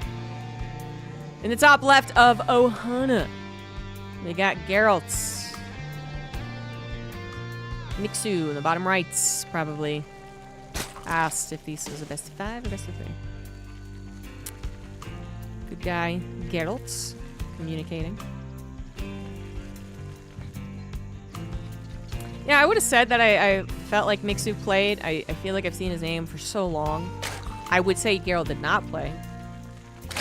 Geralt to me is a fresh face, even though he's been around for 7-8 years now. But Mixu, I kind of remember for a long time. That could just be some random memory placed into my brain. Doesn't even make any sense. You know how brains are. It's my first tournament ever. So I would say Protoss has changed the most. Nestle removed the pocket from Hot Pockets. Wait, what? The thing that holds it and then you can eat it in the hand without burning your hand? But you burn your tongue, of course. That's weird. Fucking Nestle. How else are they gonna ruin the world?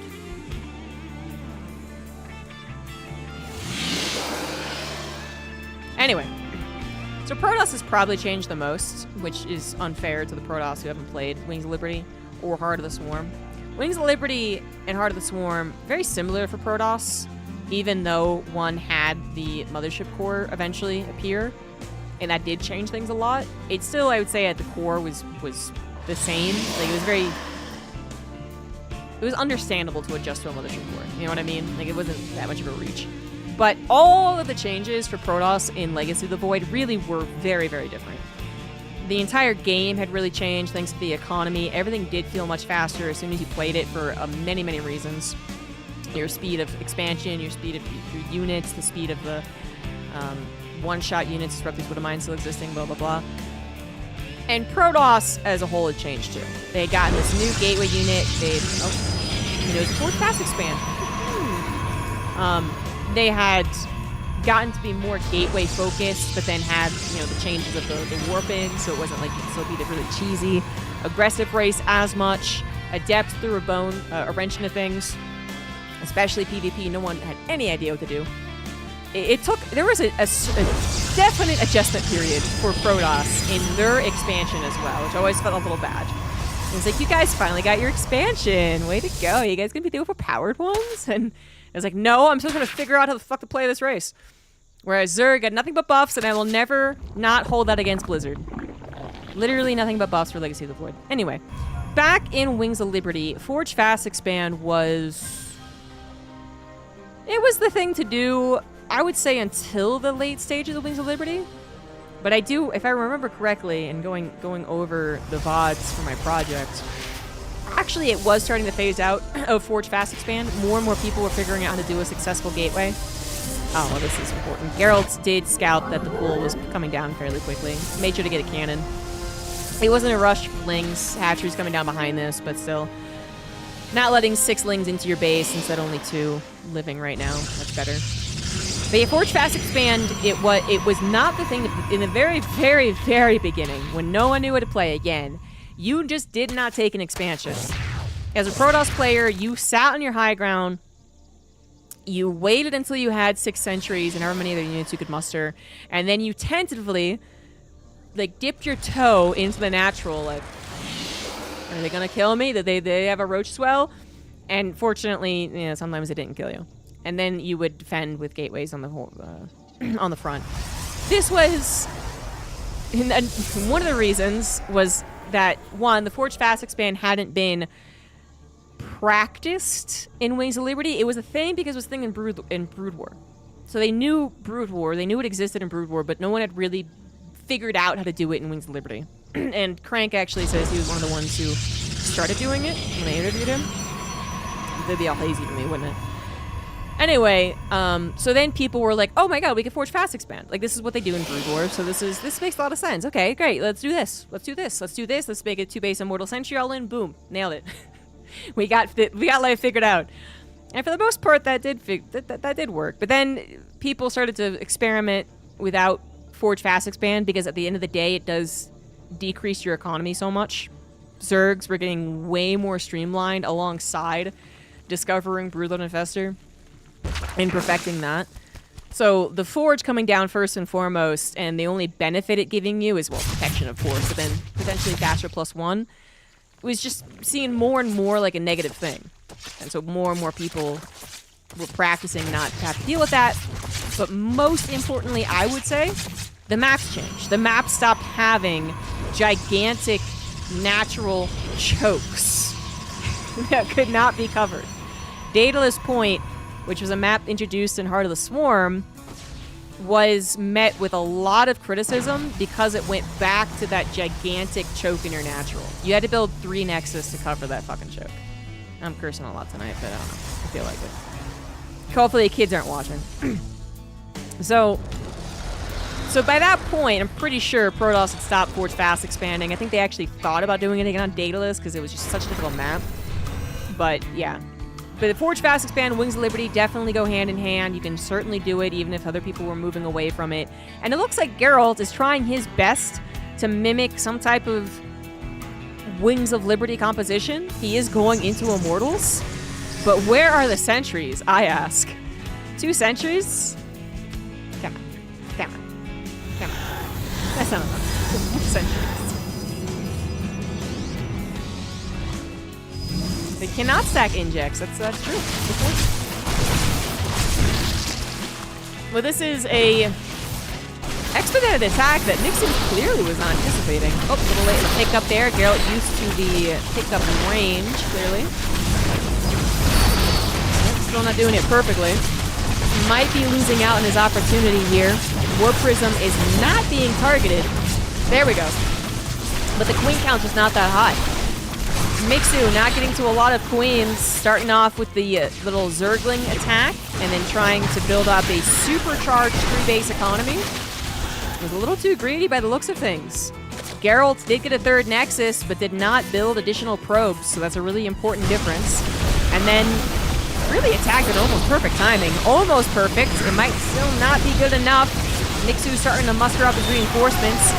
He had gotten to the drone count he wanted to get to, and he was probably on his way to making army when Geralt attacked, and all he needed was an extra 30 seconds. Finally found it.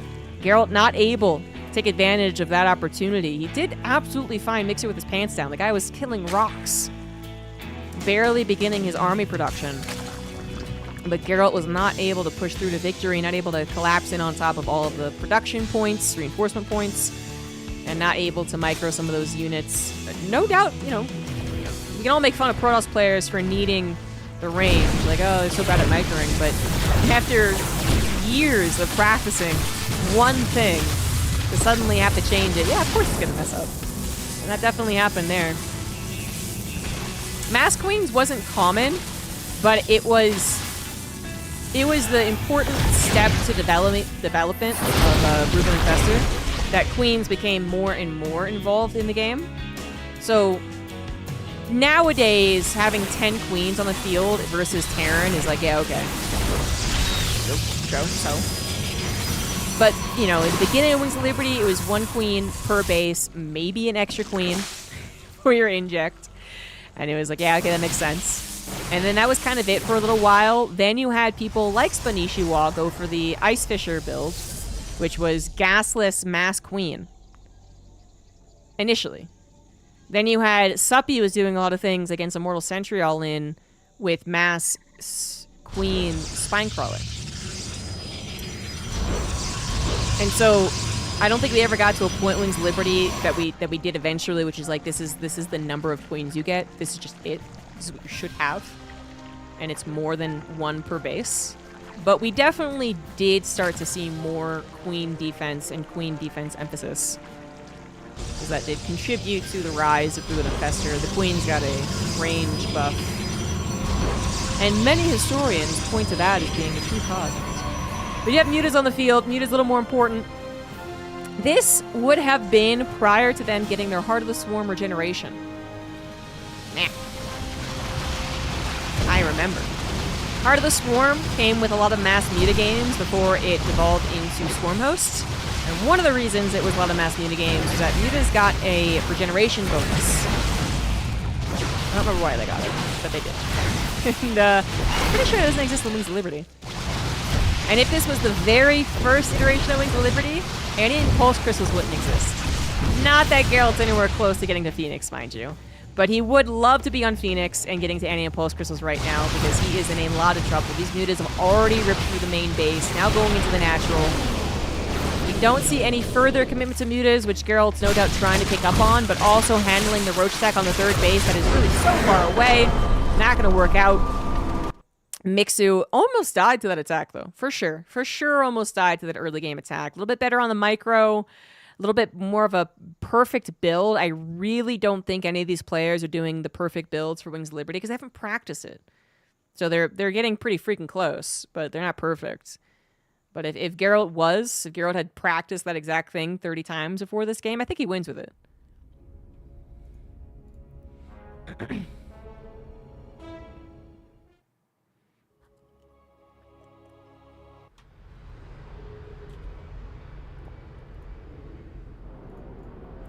I always like bringing up Suppy because it feels like such a, you know, like there's a, you can ask someone, you know, oh, you like StarCraft, name all the StarCrafts, right? But you could be like, oh, you're an old school StarCraft person, what was, you know, who was the guy who only won in summer and he was Korean but never played in GSL? And someone would be like, Tasia! You'd be like, ah, you're an OG. Okay, gotcha. I feel like knowing Suppy is really OG stuff, because not only were you having to pay attention to Wings of Liberty at the time, you also had to be paying attention to North Americans. And not North Americans that were named Idra or Huck. He was on EG, though, which did help him. But for a tiny little bit in time, Suppy was one of the best Zergs against Immortal Sentry all-in. And that's when you were really only paying attention to North Americans. Which, for a time, I was really more so paying attention to North Americans. Now, I quickly fell in love with the Korean scene and did all of that as much as I could. But before I was super famous. Yeah, it actually wasn't all that available to me. And I remember casting one of my first qualifiers for the IEM with a guy named Xander Fever. He was a cool guy. He was like, well, why don't you cast this qualifier with me? Like, I'm the only one doing it. It's like it's Singapore or something. And so I jumped in on it with his cast for like 6 hours or something. And I remember getting to cast some Korean players, which just wasn't very normal. You could do it from replays, of course, but even that was a little more difficult to find. So I was so excited. But what I was doing was a lot of North American commentating. And back in the day, you could be more specialized in the regions than other people. Nowadays, you are basically expected to be regionless. You know all the regions. Because there's not as much going on. There's not 150, 300, whatever North American players signing up for a North American tournament. There's 20. So. But Suppy was definitely one of the best versus Immortal Sentry all-in for just a very brief period of time. I mean, like, not enough to really make a mark on history, but he was doing mass Spinecrawler defense, and Parting struggled against it for a little while. But Parting and Suppy were also friends. I believe Suppy speaks Korean, and, you know, Parting's always a fun guy, so... Eventually, Parting figured it out, but it would be, like, 40-minute games. Where it's just the Immortal player, like, scratching their head, like, I gotta get around these 50 Spinecrawlers, and then there's another 50 Spinecrawlers. It was good times.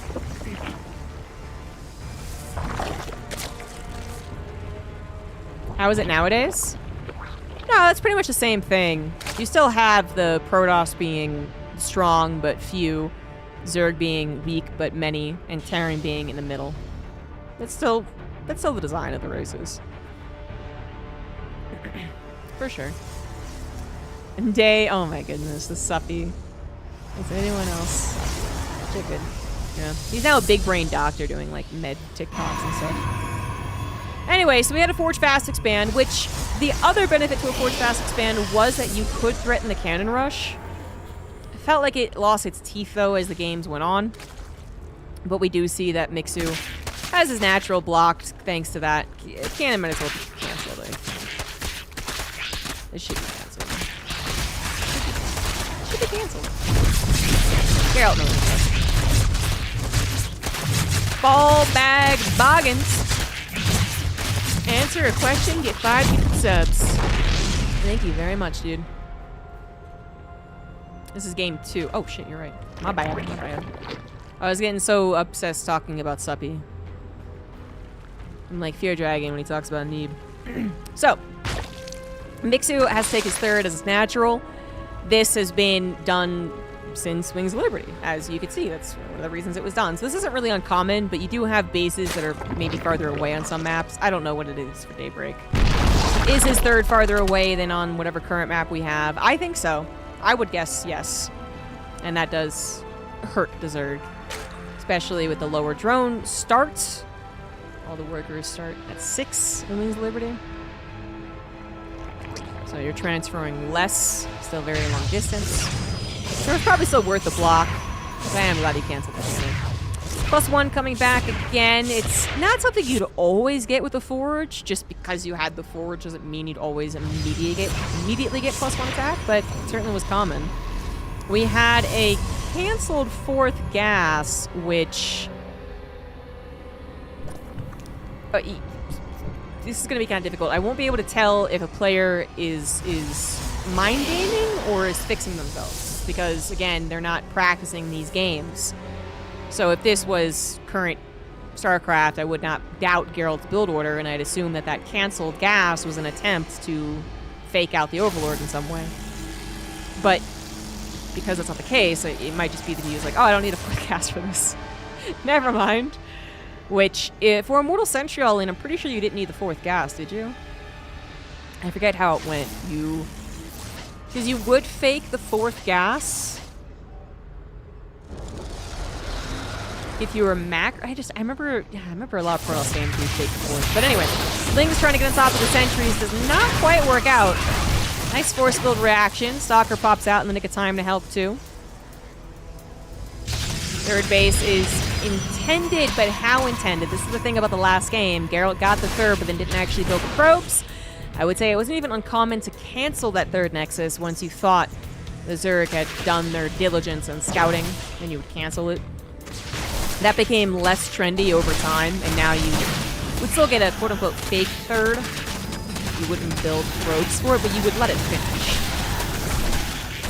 I'm actually going to need some War Prism Micro to handle the amount of lings that Mixu is throwing at him, and Mixu is still throwing lings across the map.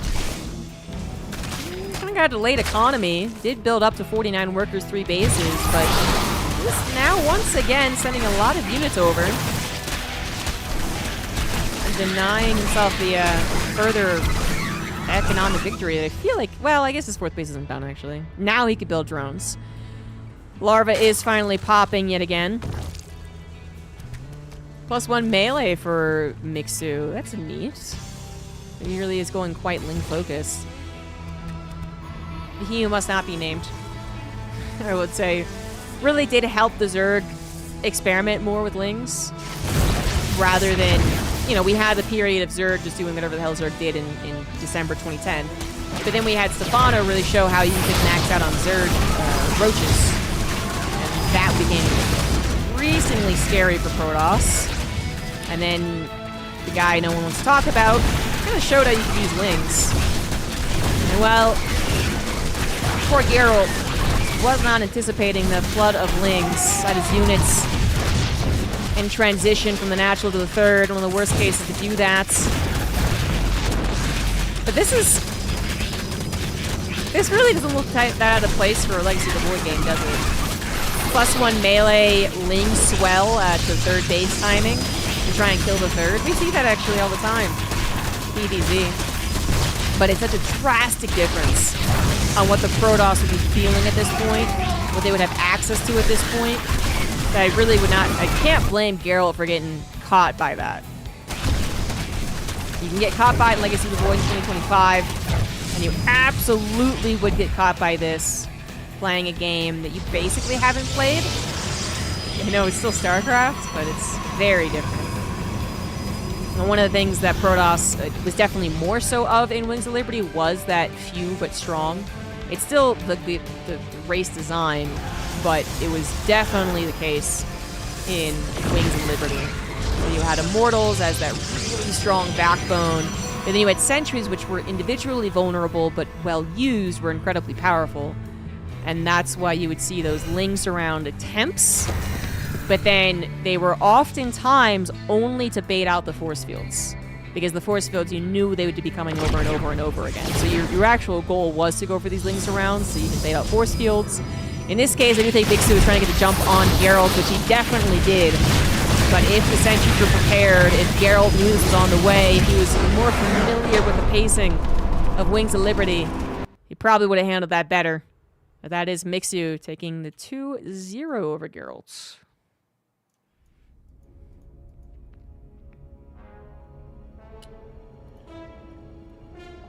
But sorry, this is a best of 5, so... What is used to defend your bases? Static defense is still used, I mean, if you need it. Shield batteries, cannons, bunkers, planetaires. Excuse me, guys, this is a best of 5. This is a semifinals. So I should have had best of 5 up for the entire time here.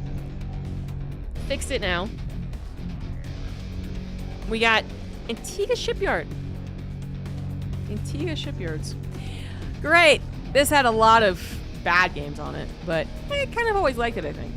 When I played on it, I liked it. When I watched it, I was terrified of Broodlord Infestor.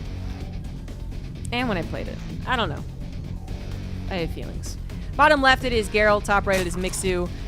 I feel like the first thing you should notice that it's not a very big map. Even though it's 4-player spawn. Bottom natural 25. He's going straight across, so it must be forced cross position.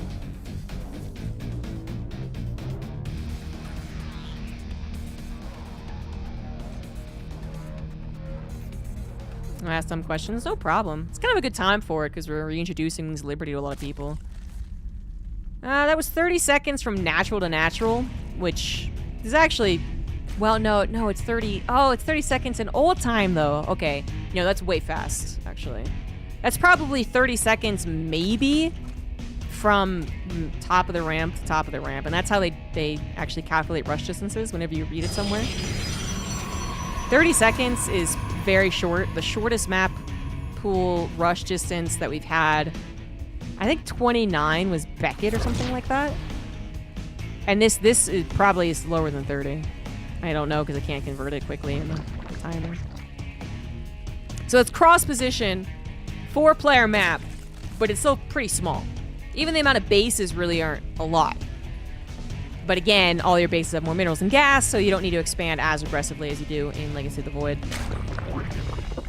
But it does mean that should you get 3 bases up, you can kind of stay on that for a little while and say, maybe, hey, go into Broodlord Infestor, and maybe then have a very sharp push that then takes control of the middle of the map, and there's nothing the other guy can do about it because they can't go that way, can't go that way, can't go that way because Broodlord Infestor's on top of you, and then you just die a slow, painful, suffering death.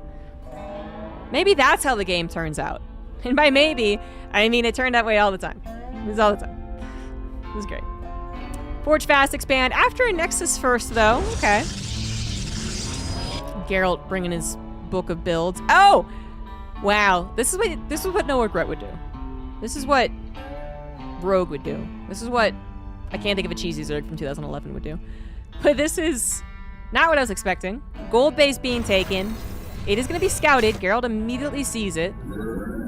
Generally, this turns aggressive, because defending a base over here gets pretty difficult. Geralt's going to get aggressive to it before it gets aggressive to him. He's going to try and cannon rush it. Again, what are the bonuses of going for a Forge Fast Expand? Leenock, that's a good one. That's a great one. Yeah, Leenock would do this. Bly, yeah. Bly doesn't play so much anymore, but he has been around forever.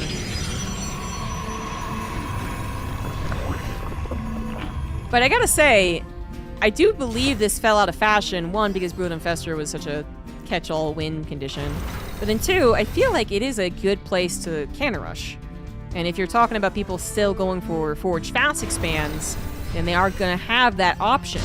That does not exist. If you scout this after you've Gateway Nexus, do not build the Forge and the cannons fast enough. Oh, no cancel.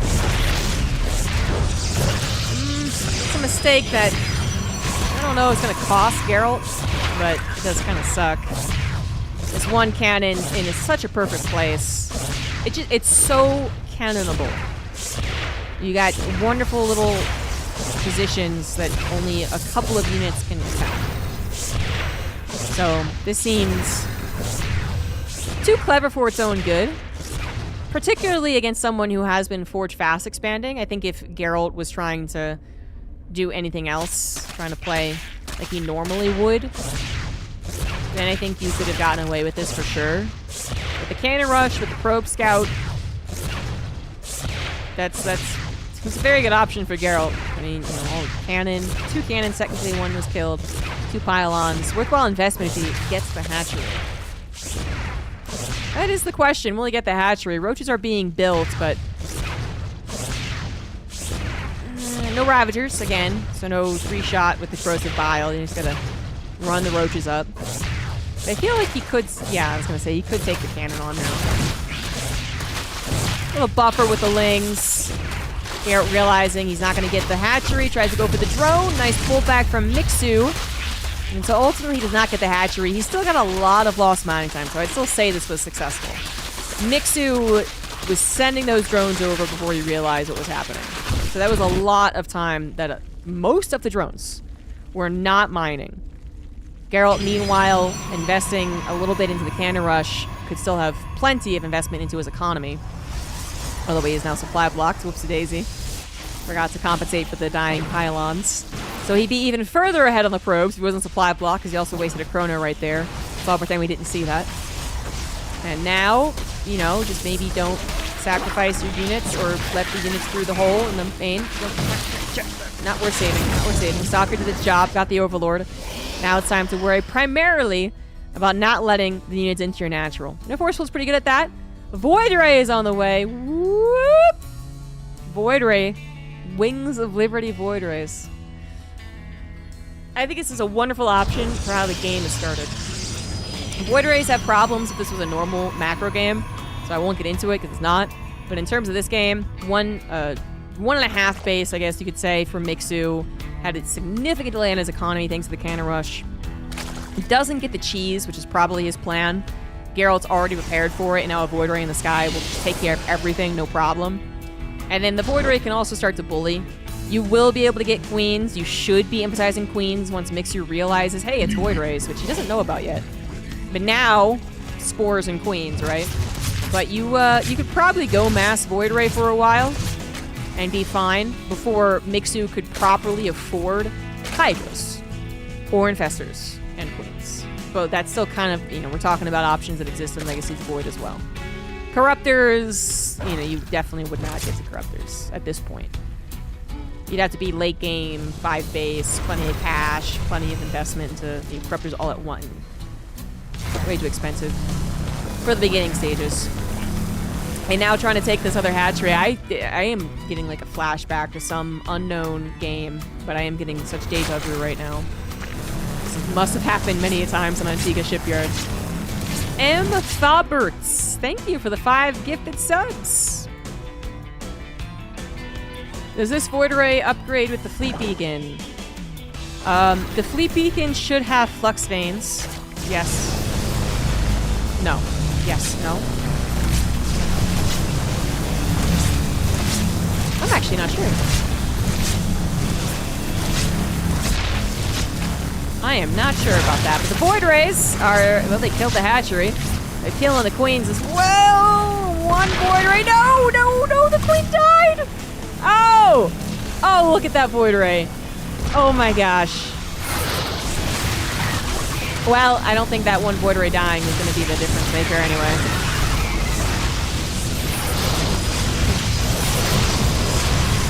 This does seem like a successful game from Geralt's Mixu. You know, kind of styling a little bit, but funnily enough, too much. Like, it was the exact wrong type of styling to do against a Forge Fast Expander, I think. Geralt gets his reward. I'm trying to think of what the Void Rays would have had. So the Void Rays, for a time, their attack was that they would get powered up on something, and then they would increase the damage over time. I don't remember if that's what it was for the entirety of Wings of Liberty. But you would have people literally charge up on rocks before sniping a hatchery in the main. I'm pretty sure they changed it in Wings of Liberty. Pretty sure.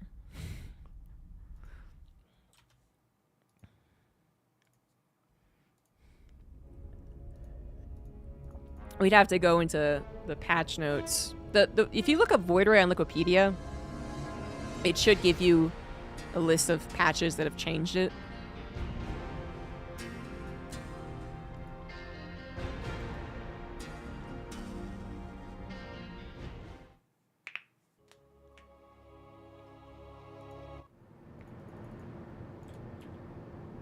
Best of 5. Well, thanks to the best of 5, we are now in a game 4. In the top position, it is Mixu, and in the bottom position, it is Geralt, and we are on a classic map, Metalopolis. This was, for a time, I want to say the most played map, because it was, for a time, the biggest map. And again, just taking a look at the mini-map and guessing comparison to the base size, it's not very big. Especially if you were to spawn cross horizontal, I guess you would call this. It's weird that it's on a tilt, but you know. You could, in the day, spawn here, We're here. We're here. And you had to just scout every single position. And then again, as the game developed, these maps became too small. 4-player maps became increasingly unfair to Protoss in particular, I guess. And they just slapped on well, it only spawned in two places instead of 4. So that kind of fixed it. Geralt is not going to try and expand. I can see why he wouldn't try to expand in the natural here. He might understand the concept of a Forge Fast expand, but one thing you're not prepared to do as a post-2012 StarCraft player is to defend this. What do you even... How do you even... Where's the choke? Where's the choke? You didn't have one.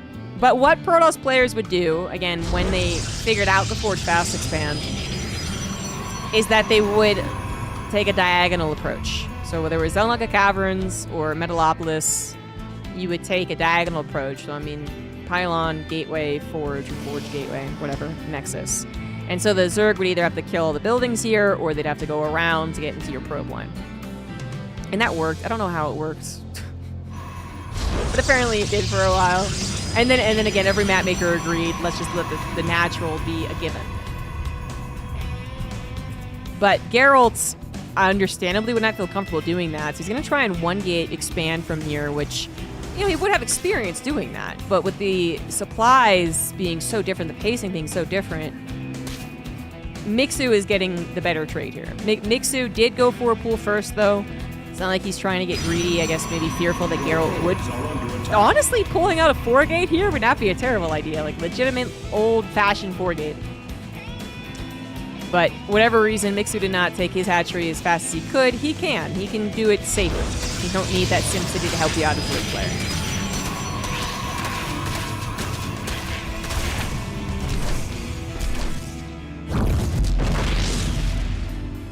It's very possible the Void Rays didn't have a Fleet Beacon upgrade at all. Yeah. I don't remember when Flux Veins came into play, but it... You know, that's eventually what they got, right? So very classic setup here. The Zealot guarding. It looks like Geralt... Oh, no, I think Geralt's just stressed. I think he just doesn't know what to do. Oof. He's like, wait, no, I'll just Gateway expand. Wait, that doesn't make any sense. Okay, maybe I will get a Forge. Oof, that's tough. That's tough. You can one-gate expand, but like I had described it earlier, it was just like the best out of the possible terrible scenarios in the very beginning, very, very beginning, when StarCraft 2 Protoss was being figured out as an entire race. People were like, I guess this will work, and then they stayed in their base for 5-6 minutes, and the Zerg got way ahead. They usually would get some sentries. In this case, I'm not sure what Geralt's going to do from here, but I think that Forge is just I don't know what exactly I'm doing. Building. He'll use it for either a cannon or +1, but the timing of it is very awkward. So, that is what it is. At least he's going to get this Overlord once again, or he should. Mixu has taken his 3rd hatchery. A little bit of pressure on Geralt and not let him get the natural as fast as he could have. Wired a pool first, then 6 lings, but it did ensure Geralt's Nexus was pretty late. Mixu is trying to take advantage of that situation. From here, I imagine Geralt will get back on track. He's going to get his +1. He's going to get his Robo, War Prism, Immortal. But then he might not really know what to do beyond that. I don't know what he knows. He might know Immortal Sentry All-In's a good thing, but then he wouldn't know the exact build, so he hasn't really been trying to push the Soul train. He did kind of a very fast, babby one in the first game that was almost effective. So that wasn't the Soul Train build. He might know about that, but then does he know... It sounds bizarre to ask, but does he know that you just trying to get a Death Ball? And you're trying to get Colossus, Stalker, Sentry. And that's literally all you're building up to. And then you move out. Because he doesn't know... He's not... When you're playing the video game, you're just thinking about what you're going to do next. When you play enough video games, you know what to do next very, very quickly. But as soon as you're stumped, as soon as you're thinking at all, then you're already falling behind. So, Geralt might not even be really thinking of, this guy doesn't have Vipers. This guy doesn't have Ravagers. This guy doesn't have... Swarm House, I don't think it really matters. But this guy doesn't have the common options against the true Deathball Protoss.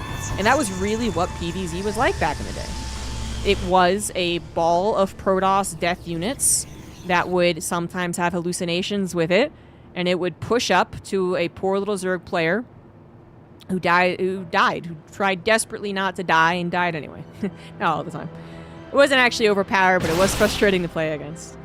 And I am referring specifically, as he realizes he can actually kill the statue, to the Idra Huck hallucination game. This was the map, this was the position. I believe Idra was spawned here and Huck was spawned here. But does Geralt even know about that one? I don't know. I don't know. Are they manually converting to warp gates? Oh, that is a good point. You are absolutely right about that.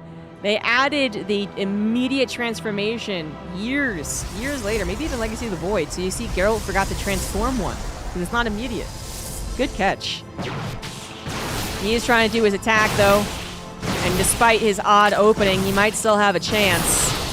30 supply difference looks like a lot, but this is definitely one of those quality versus quantity situations. And right now, Mixu does not have the quantity. Some good force fields, but the Stalkers are a little misplaced.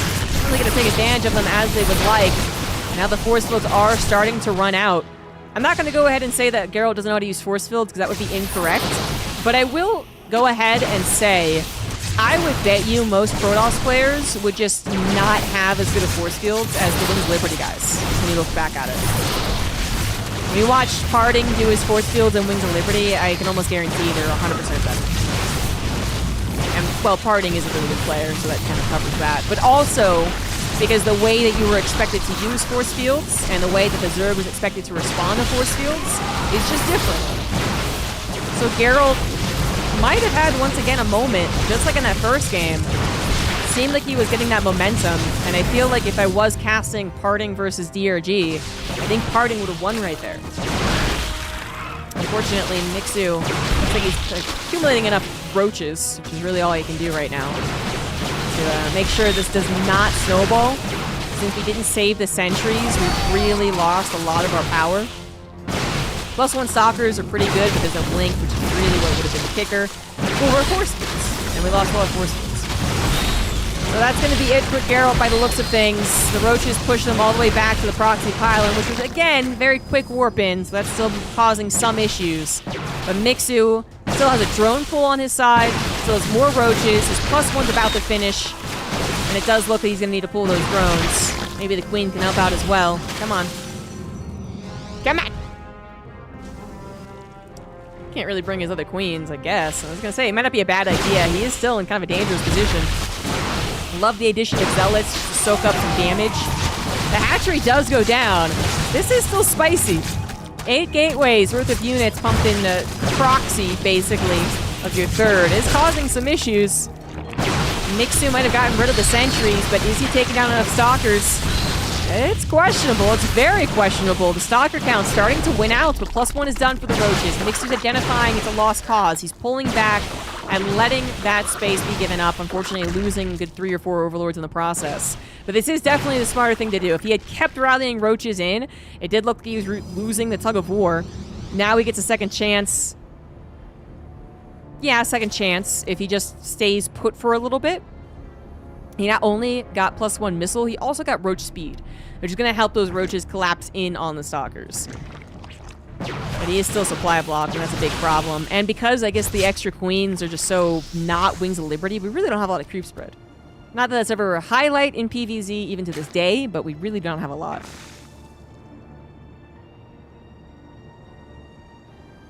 The roaches are speedier, they're able to react, take advantage of the high grounds, chase down some of those weakened Stalkers. They're definitely more lethal with that roach speed, but also the +1. Geralt decides to take the gold base as his third, which I don't really mind at all. But he does need to think about the next phase of Protoss versus Zerg. It seems like he's gotten a Twilight Council, he's working his way over the Blink. That's a good option, it's totally fine. But I would also love to see a Robo and Robotics Bay. Also, he is supply blocked too. So that's a little tit for tat. Mixu actually going on the offensive. He's built up enough roaches that he feels comfortable being aggressive. He knows at the very least his opponent will be able to chase him back until that blink is done. But right now, Mixu could dart in, see what he could do, and then dart out, and not be much worse for wear, although this is a very courageous maneuver. I don't know about this. Investing all of your army into an attack in the natural domain, your investment might not pay off. This actually doesn't seem too bad. Again, those force fields not doing exactly what they wanted to. And a lot of stalkers still losing their lives in what ended up being a trade. So Mixu is going to dart past, try and kill some buildings perhaps, get into the main to be annoying, realize the engagement was happening whether he wanted it to or not, and then realize actually this isn't that terrible of an engagement. He was still in contact with the stalkers. The stalkers were not too far away from the roaches. They were too close. We didn't have Blink. Blink's still, what, 20 seconds, 15 seconds away from finishing? Yeah, the stalkers just, the force fields didn't really do anything, right? They didn't cut off a lot of the army. Most of the army of Mixu was still fighting. And they didn't separate the roaches from the stalkers either. So. And again, it's not that Geralt's bad at force field. It's just I think it's a very different usage.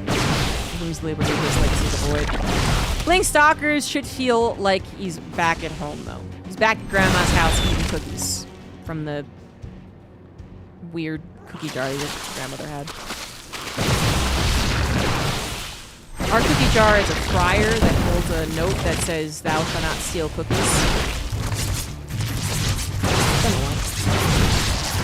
But this should feel very comfortable. Although, he got infested. Oh, he got infested. Oh, I feel so bad. Oh. Stalkers would feel so familiar to you. But the one thing that wouldn't be familiar was that instant. It was instant. The stalkers, literally, most of them blinked away as the fungal happened, and if it was a projectile, Geralt would not have been infested at all. He would not have been fungal. But it was instant. So instead, half of the stalkers died to the fungal. And now it looks like Mixu has recovered his third base, added on technology, and just simply has so many roaches. Nexus killed, not canceled. Geralt thought he had a little bit of power in him when Blink was done. And I don't think he was wrong, but the instant fungal really does change things. DTs are on the field, but I don't think they're going to change the course of this game. There's too many roaches.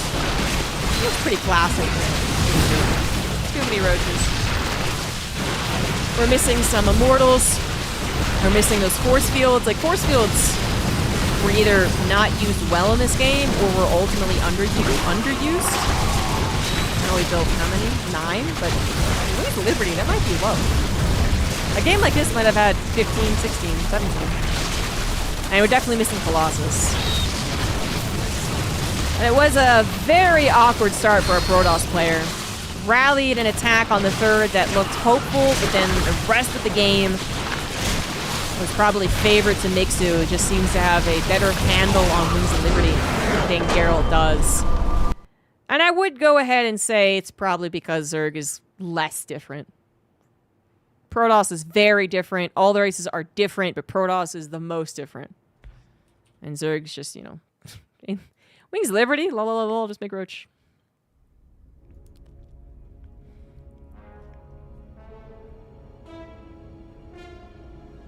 And I love that that was a perfect example of how the projectile really does change things. You know, after playing against projectile for 10 years, you might think it's still pretty broken. You might still be very frustrated when it hits you because it gives you a 1-second reaction time. But it is nothing compared to that instant one. Scoutsy Justice, thank you for the 1,000 bits. 1,000 bajillion million. All right, we're going to cast the finals of this tournament and then call it a night. Da, da, da, da. Dark versus Mixu ended up being the finals. So we're going to see some ZVZ. Didn't have any TVTs. Cast 1 PvP. And we didn't cast any TVPs either. Because, yeah, just weren't that many Terrans here. But we're going to get ourselves a ZVZ, Wings of Liberty style. Europe versus Korea.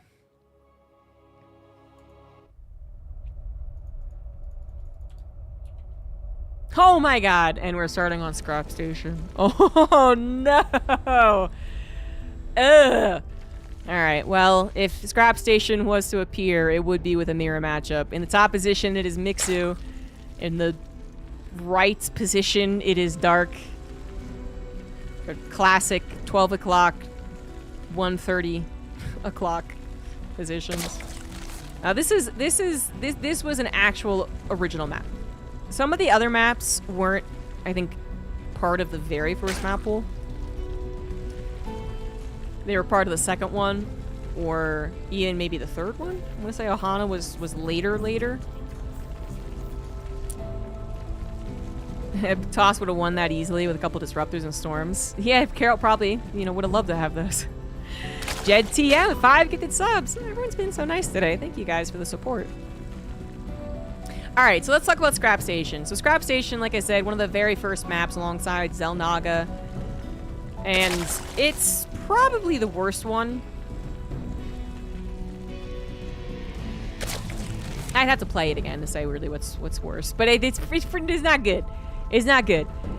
It is a U-shaped map, which we're kind of used to. It's blocked in the middle, so you don't just get this access path for free, but you can break down the rocks. You have an island base with nothing particularly useful about it, and definitely taken more by Terran than anyone else. And then the gold base, I remembered correctly, is in the bottom side, with the Zelnaga as well. And then every other base is pretty normal, but again, note, it's not, despite it being what looks like a large map, you really look at the scaling of the bases and you're like, that's actually not that big. And it's not, although it was definitely one of the longer rush distances because you would have to go through here initially. But what was a modest rush distance, might be okay in today's time, is made up for by just absolutely abhorrent placement of things. What is the natural? It's like you live in the US and you gotta go to Japan to get to the natural. You're like, what are you doing? And then, yeah, for anyone who wants to abuse air, which is, again, not generally Zerg, but, you'd have stupid battles like Medivacs and Banshees attacking between each other. Void Ray rushes could absolutely happen versus Zerg on this map in the good old days. And then if they didn't work, like, close to base, like main base to main base, you'd just be like, I'm just gonna run around this gigantic space in the back. You can't stop me. And I'm gonna just attack you from every location. Boom, boom, boom. And then you wouldn't be able to do anything. What are you gonna do? Get Corruptors against my Void Rays? Oh, you're so stupid. It was a good time. I played Terran, of course, but I mean, honestly, I don't think I really played a lot of Scrap Station. I do remember some games, but not a lot. I had such ladder anxiety, I didn't play 1v1. So even though I was playing Wings of Liberty almost from the beginning, not beta, I didn't play a lot of 1v1. I played a bunch of team maps. You throw me a team map from 2010, and I might recognize it. And I remember the builds I used. But I don't really remember playing 1v1 maps because I was just too scared to. And I think Scrap Station also became one of the most hated maps amongst the tournaments, the pros, so it didn't get played as often either. But it definitely had some games. It had some games. Third base. If this is America to Japan, this is Japan to Australia. You're just all over the world. And now your third bases are so close to each other. So, when we talk about Legacy of the Void, talk about default 3 bases, imagine your default third base and ZVZ being this close to each other. That'd be terrifying. But we're not in default Legacy of the Void 3 base versus 3 base. 2 base is more the default. 2 base all-ins were still plentiful. Zerg would, need the third base. But even that might not be as saturated as we know it today. And in ZVZ, I mean, you could get away with 1 base, technically. The ZVZ build of choice from me was a really cheesy build. I was Terran for, the first 6 months. Then I was Zerg for a year. Then I was Terran again. When I was Zerg, I took this build from a guy named Force Strategy. And it was literally you wall your main, and you get to lay and build mutas. It's so bad. And yet it worked. So even 2 base could work. But, mutas should be on the docket here for anyone, because we are talking about I should probably swap the positions. We're talking about ZVZ on a map that has this gigantic airspace in the middle and are all around it. Dark, he had not been playing Wings of Liberty as much, actually. Dark had his pro career recognized in 2012, which was still Wings of Liberty, but he wasn't a very good player for the beginning years. And so it's very possible that he was either still bad or actually did not play on Scrap Station. But I think he would know Ling's good, Baneling's good, and that's exactly what Dark is doing. Dark is Dark, and he will kill you before you get to do anything, and that seems to be what's happening here. Dark's like, I don't care if it's Wings of Liberty. I got a natural, I got a third, I didn't drone. Despite getting those things, these are larva production factories, and I'm going to kill you with Ling Baneling. Mixu would have such an advantage if those freaking Spire would pop. But not only is it only now building, it's only now finishing. The positioning of these bases. What I was getting to. Even though the rush distance is okay, as Mixu does tap out, you know, we do have Dark's main base reinforcements coming around town. It takes a long time. You have... Actually, this is actually a better choke than some other maps. But you still have so many bases to account for that are so far apart from each other. And the main and the natural being this far apart, I mean, you could try and defend here and here, I guess. But again, any current map, this would not look like this. You'd have a natural and a main, and the natural would have your choke, and it'd have a bunch of walling evolution chambers against this. But what option would you have on a map like this if you were facing someone who's going to Ling Baneling you and you're trying to defend some mutas? You'd Eva wall this, I guess, but then what do you do here? Eva wall that too? That requires 3 Evos at least, if not 4 actually. And then you'd make sure to have the creep there too, which means you're missing injects. It's just... If you get to mutas, they're very abusive on this map, but it does make a lot of sense for Dark just to go ahead and kill the guy. Makes all the sense in the world.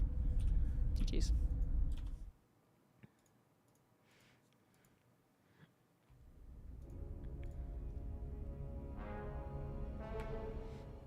Playing Wings of Liberty again. And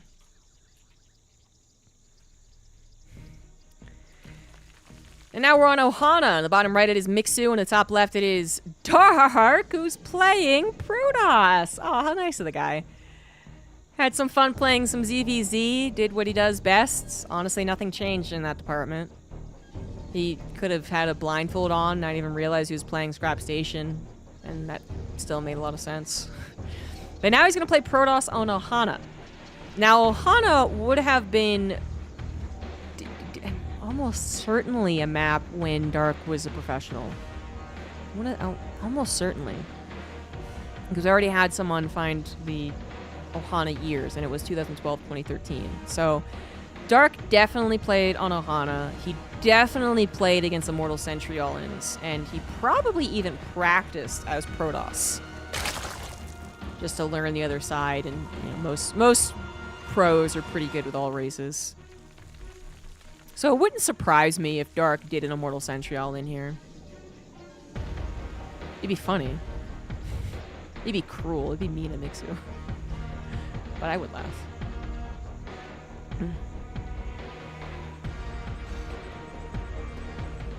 Dark thought about going for a Forge, I guess, and then realized it's too soon to go for a Forge, because he still had to build another probe. And then now he's going to go for a... he was going to block that. I think that was just a probe going down too soon. Spawning pool has to come down from Mixu. You could take the third. But it's really not... Whoopsie daisy. Really not ideal. Less ideal than ever. Good English. Alright, Forge does come down. Dark. First of all, he doesn't play Protoss, but it doesn't even matter. He's probably benefits him not to be maining Protoss right now. So he can try and figure out Wings of Liberty Protoss. It's too different. But even Geralt, I guess, could have figured out the Forge Fast Expand build a little faster. Good times. So Mixu is being heavily delayed on his expansion, and he really doesn't want to take the third here. He took it on Daybreak when he was pylon blocked. But I think, one, his confidence against his opponent was much higher. Even though this is it's on an old expansion, and now Dark's playing an off race. Dark is still one of the scariest guys you go up against. And then I think also Daybreak, despite having probably a similar distance if the rocks were broken down.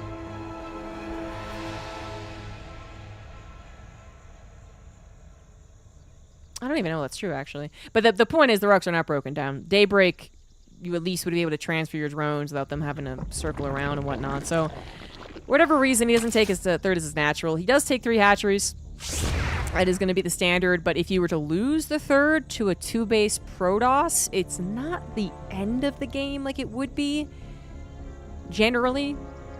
I guess it's kind of similar, actually. We've had games recently where the third dies and you still see a Zerg player win out. Like, if they don't know a DT rush is on the way, they'll lose the third, but then maybe able to still win. And that's kind of similar here, which is like, if you lose the third of the Zerg, it's not ideal. No one likes that, but because you do have more minerals and gas on your bases, you can limp along a little longer. Rocks do need to be broken down. You're already going to have to deal with force fields, and you don't want to have to deal with force fields and rocks. Dark has gone for Forge Fast Expands after a little hiccup on the opening building, and he might, again, go into the Immortal Sentry. You would know the exact build. No one would remember the exact build. Maybe Parting would remember the exact build, but even him, I don't think he would. It's been 12 years and 3 different games for that guy. Heart of the Swarm, Legacy of the Void, and then he was in Stormgate for a long time. Not a long time, but for an intense period of time. So I don't even think he would remember the build. But he could get closest to it, for sure. And Dark, I think he's going to do it. I'm just going to hope he does it so we can see how powerful it is. Mixu is going to get a scout into the main base and see your robo, but that's really normal. Let's talk about how many options were available in Wings of Liberty for Protoss. Oracles do not exist. So scratch that off the list. You do not go Stargate Opener into Void Ray, or into Oracle. You could go Stargate Opener into Void Ray or Phoenix, which was a thing. For sure. This Void Ray and or Phoenix would kill the Overlords. We see that occasionally still. And then you would probably cheese behind it on 2 bases. And that's what Protoss did. Or you'd go Mass Void Ray or something. But that was your option with the Stargate. The Twilight Council option, I would say, was either for 2-base Blink or 2-base Charge. Which still exists. And then you had the Robo, which could go into the Sentry Element. It could also go into a Macrogan Colossus, I guess. But you'd be most scared of the Mortal Sentry All-In, particularly because we're on Ohana. And Ohana has this choke, which we often, I've been complaining on behalf of the players for these chokes that don't exist on some other maps, right? But it is a double-edged sword. Sometimes you want a wall. It would be the perfect thing to have a wall. You don't get a wall. Sometimes you absolutely do not want a wall, and you do not want a choke. You want to get a big surround, a big concave, and force fields and chokes ruin that. So this is the conundrum, is that the Protoss player gets a very straight shot from natural to third, because they just defend, they're only 2 bases, they don't need to worry about the third nexus, so they just defend this natural and they're good to go. So they walk across the map. The Zerg player very rarely gets an opportunity to have an army that's really prepared for it. They could have a Ling Swell that could pop the force fields. As I've discussed previously, that was one of the goals, was to use a surplus of Lings to try and bait out force fields. And then you would do that, hopefully, as a Zerg player. And then the Protoss player would still have some force fields as they arrive to your front base. They could tear down your natural. Sometimes you have to walk into the natural. It'd be insane. They could walk in, kick the force field off before you collected your units on either side, and you'd just be like, "What? No, stop. That's not how that works." But it could happen. They could also just force field this and then go over to the third. And then as much as you're like, well, I killed the rocks, so I'm good, right? Well, of course, they just put a couple of force fields down here. What are you going to do? You don't have Ravagers. So basically, Ohana, very divisible, right? You can just divide the reinforcement points and just cut them off, and then boom, third base is killed, and then you just contain them for a while. It's also a very straight shot, and it is, I think, just mostly abusable for force fields. Yeah, without Ravagers, man, this game is so different. So the game of Immortal Sentry all lane is just stopping them from getting to chokes. Stop them from getting a force field central. So if you can do that, then you're golden.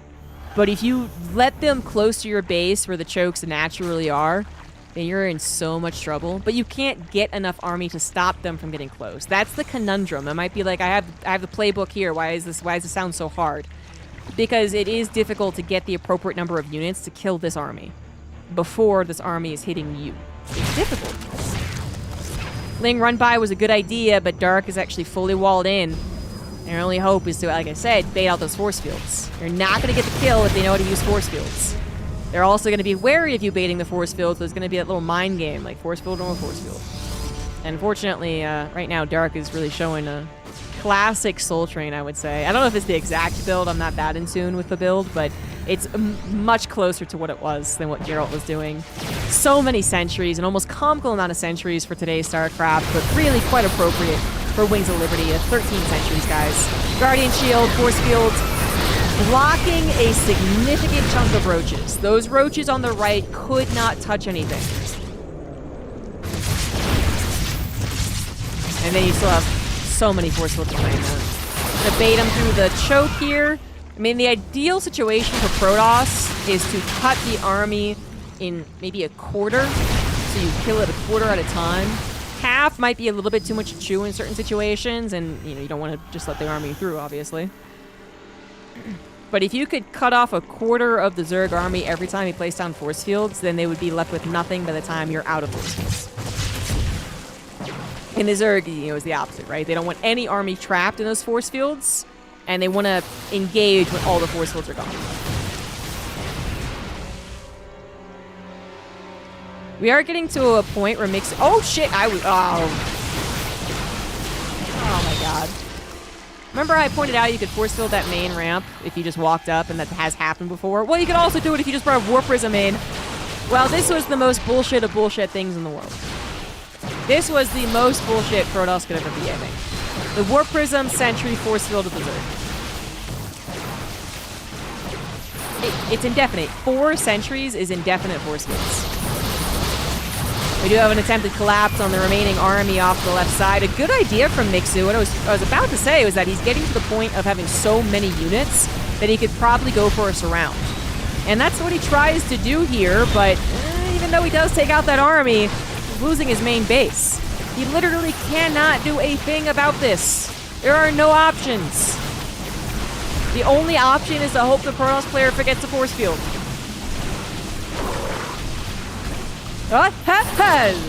Just kidding.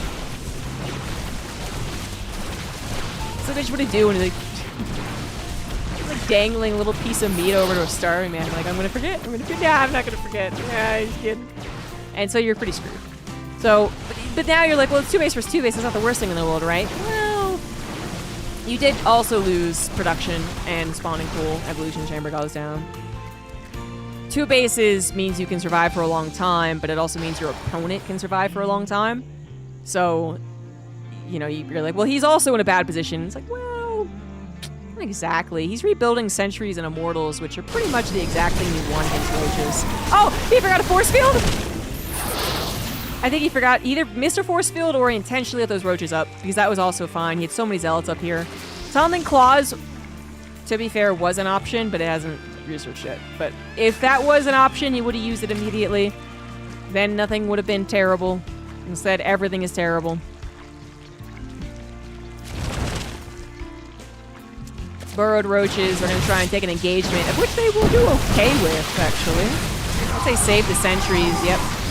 Let the zealots try their best against what's left.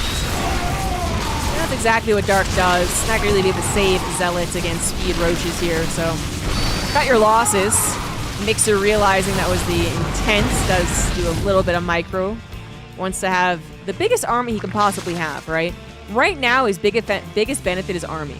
He had started to get to an uncontrollable amount of roaches, and just prior to his probably plan to engage, that's when the Warp Prism hit his main. But he has a large army. There's no doubt about that. And that means he doesn't have to build army right now, first of all. He can counterattack and scare Dark off of the third, second of all. And then fourth of all, he has Tunneling Claws. So he could also really try and start to plan some sneak attacks. So if Dark thinks, okay, I'm going to bust out of here, follow up 2-base all in, Force Field Immortal, Tunneling Claws would absolutely change that dynamic. Not that he couldn't win with the army that he had, but it'd be much harder because the Force Field would be pretty much ineffective. Mixu is going to double up on the good things to have against Force Fields, which is Tunneling Claws and Infestors. Infestors don't break Force Fields, but they do... I want to say 2 or 3 fungals kills a sentry. And you can chain fungals really easily. So that's a pretty big problem. Dark might try and move out and then inadvertently get stuck in place. He's going to scout the Infestor. He's going to know how good they are, because he definitely was abusing them back in the day. This Warp Prism action is going to continue for a little while. Obviously, the fungal could hit it, but I don't know how many fungals it takes to kill a Warp Prism. The sentries, they do pop pretty quickly, but a Warp Prism, who knows? And without Queens, Spores, Corruptors, no Vipers, not even the Ravagers to hope to try and kill the Warp Prism, a Warp Prism can fly around for quite a bit. Tunneling Claws get roaches under Force Fields, just to make that super clear for anyone. So for instance, right here, there we go. Yep, you can try and escape with it. Now, obviously, with an Observer, this is why Tunneling Claws isn't some type of magic cure-all. Even though they negate the Force Fields, if the Observer is there, you're not going to spend 10 seconds moving roaches that are slower when they're burrowed underneath the Force Fields, dying to the Immortal shots. So...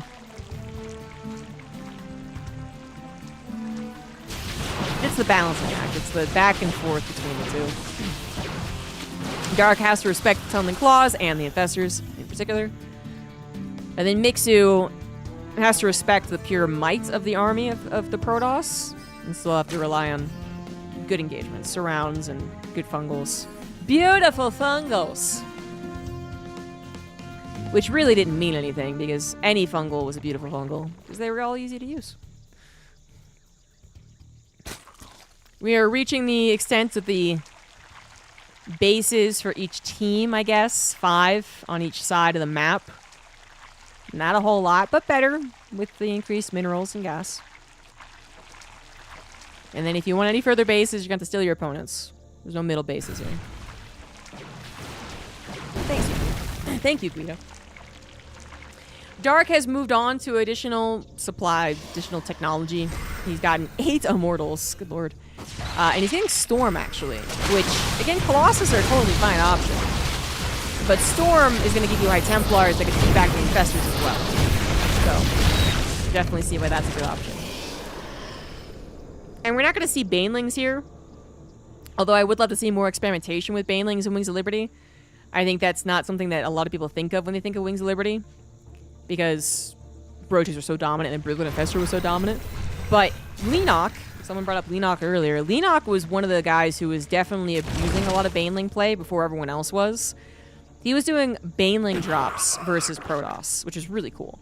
So he would load up his Overlords with Banelings, and then he would just literally run his Overlords over the army of fragile sentries. And that was a very classic matchup for a little while. Leenock's mass Overlord drops versus like Naniwa, for instance. They had a little bit of a rivalry for a while. And I always cheered for Leenock, because Naniwa's a dick. But, anyway. Leenock, he was a little genius. I feel like he's maybe forgotten a little bit in time, especially because he doesn't play anymore, but I always liked cheering for Leenock. Let's load in the Prism. Good question. We got 4 Stalkers. They were the harassment squad, so we're not ferrying around the High Templars yet. I don't know if Dark plans to or not. It's more effective versus Terran to ferry them around, but still pretty useful against Zerg. Just the ability to position the High Templar where you need them most to get the most effective storms could be used against Zerg. Fleet Beacon is on the way for Dark. Wow, he's going to go into carriers. Well, Mixu is he's going to go on the mothership. Mixu is going for a Greater Spire. This game did not end with the Immortal Sentry all in. Got a little awkward. Dark couldn't expand. Mixu is trying to recover from losing the main. But apparently the awkwardness is over. Both players well on their way to a late game. Mixu going for Brutally Infestor. Dark Only option at this point is going to Mothership and carriers, sure. But Mothership, Force Field's gotta come down, block out the Infestors in particular, and the High Templars doing a great job providing extra damage. An extra force field, if you will. Do not cross this line if storms are down. At the same time, Dark sent in a couple of Zealots. The Warp Prism drops off the Stalkers, and it looks like a Queen or two have died. The Warp Prism will continue harassment as Mixu desperately returns home to clear up his bases. He did have a surplus of money, but that was past tense. Using it in rebuilding the drones, building expensive corruptors, and of course, still waiting on that Greater Spire so they can turn into Broodlords. The Broodlords are on the way, but so is the Mothership. Will we see an Archon toilet? Toilet, toilet, toilet. It's really a shame that the esports world as we know it has lost the ability to chant toilet in Twitch chat. For good reason. Not some inane reason. It's really just a sad state of affairs when esports is going so poorly. You can't chant toilet. But I think we might see one. I don't know, that's a lot of Immortals. We might not get there. 9 Immortals. Oh, well. Okay, we got some neural parasites. That's always a good thing to have. However, the Infestors were focused. The storms did come down, and it looks like Dark is not going to be caught in that position. The Immortals are getting weakened, though, so I don't know. And the Broodlords have appeared, right? So you don't know if that's going to be 9 Broodlords or just the 3. And if it was just the 3, and it is, maybe Dark could have pushed for a little bit longer, but why play with 5? They're playing Wings of Liberty, dude. This is Wings of Liberty. So I keep bringing up Wings of Liberty versus Renegade. Not just because I like talking about it. More specific this time. Yeah, I'm getting tax forms. Taxes! 8 more Infestors are on the way. Upgrades for melee and range, as the melee does affect the Broodling, by the way. The Archon Toilet is being created. We have our plunger ready to go. The Mothership's gonna have energy soon, and the Archons are ready. And what you're gonna do is you're gonna put the vortex down, and then you put the Archons in the vortex, and then you have a good time. And what does Zerg do against it? It's a good question. They either try and kill the Mothership with Corruptors, which against all these Stalkers and Archons is kind of difficult, or they Neural Parasite it. And I do believe Neural Parasite was researched. It was indeed. Now, what else can you do against the Vortex, you might ask? It seems like a pretty powerful spell. You have to take the Mothership? That seems unfair. Well, there's this thing called spreading. And, you know, Zerg players, you know, a lot of StarCraft players, I guess, weren't really, like, on the ball about it for a while. So Motherships came in, Vortex the hell out of Broodlord Infestor. Oh my god, the fumbles. Oh my god, the fumbles when I Templar. Oh, he's not gonna get another one though. Oh, he's so close! The Focus Fire thing for the Broodlings killed a couple of Eye Templars, but 4 of them still exist. We got the Vortex down as well! It's the toilet without the Archons! Get in there! There it is. And the Broodlings are all types of clumped up, so the Archons will kill them. Only one will survive, and even that goes down. GG's. Dark will win with a good old-fashioned Archon toilet. He kind of looked like he was winning anyway, to be honest. But that was it. That was it. That was the good stuff. Mixu did not spread his Broodlords. But didn't take quite the perfect engagement. That was called... Well, that was called Vortex. I don't know. That's literally the spell name. So we're in the final game here on Daybreak, and now Dark's gonna give us a TVZ. Thanks, Dark. Top right, Mixu, bottom left, Dark. So Vortex from the Mothership was a spell that was abandoned in Heart of the Swarm, I believe. Pretty sure about that. And what it does is that it creates a vortex that sucks units into it, and it doesn't do any damage. But when everything pops out, everything is clumped. So first, it's, you know, just, it takes them out of the equation. It's crowd control. Then, all the units that pop out are clumped. And the Archons have splash damage, And so everything's clumped up. The Archons immediately get perfect Archon shots, and then everything dies. Either you take away the mothership somehow and don't have to deal with the vortex, or you do a good job splitting and preparing for the vortex on the side of the Zerg. And I don't think Mixu was actually as well prepared as he could have been for the late game. Despite getting to Broodlord Infestor, he had 8 Broodlords. Good amount of Infestors, but he didn't get to use them as well as I think he could have. You could create more infested Terran walls. Although that's also something the Storms are good for, by the way. Storms are actually kind of necessary against Mass Infestor. Not just for feedbacks, but for storming the Terrans. And then, so that could buy you some time. Then obviously you fungal. You stop the Archons from ever reaching the Vortex. And then also just, kind of baiting Vortex, right? If it catches 2 Broodlords, 4 Infestors, and 6 Roaches, it's not what the Vortex wanted to do. The Vortex wanted to catch literally every single unit. And so there is this vortex appeared. I think people give Kiwakaki credit for one of the first professional Archon toilets. Zerg players just whoa. And so they never split. They never prepared for it. Then everyone is well, we got to learn how to deal with this. And after a time, you saw a lot more stalemates in late game PvZ, where both players were incredibly terrified of each other, which is not so different from today. But today, it's the final battle, which way does it go? In yesteryear, it was, does the toilet work or not? It was really dependent on that. So now we get to see some Terran, which is pretty cool. Mixu is still sticking with Zerg, obviously. Those 3 hatch on Daybreak. Daybreak being, I would dare to say, our first true macro, more modern map, despite its natural choke not looking like a modern map.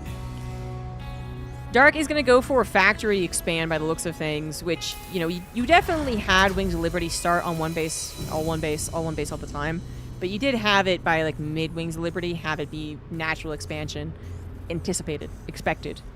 Anything else is kind of cheesy. So we're kind of dipping a little bit more into that, but totally valid for Wings of Liberty.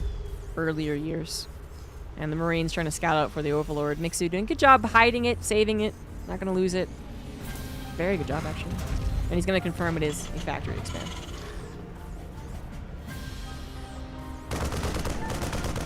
Is the mothership's ability named Vortex or Black Hole? Because I feel like it might have been Black Hole in beta. And they changed it. Sure. Anyway, Hellion is on the way, but a singular is kind of odd, and you will change that over. And we might say Hellion Banshee. It might be totally normal. As far as the classic Terran things to do, I can't list any that are as common and memey as the Archon Toilet, the Immortal Sentry All-In, or Broodlord Infestor. That's not to say that Terran was this horribly underpowered race and woe is me, but just I don't think there was anything as iconic.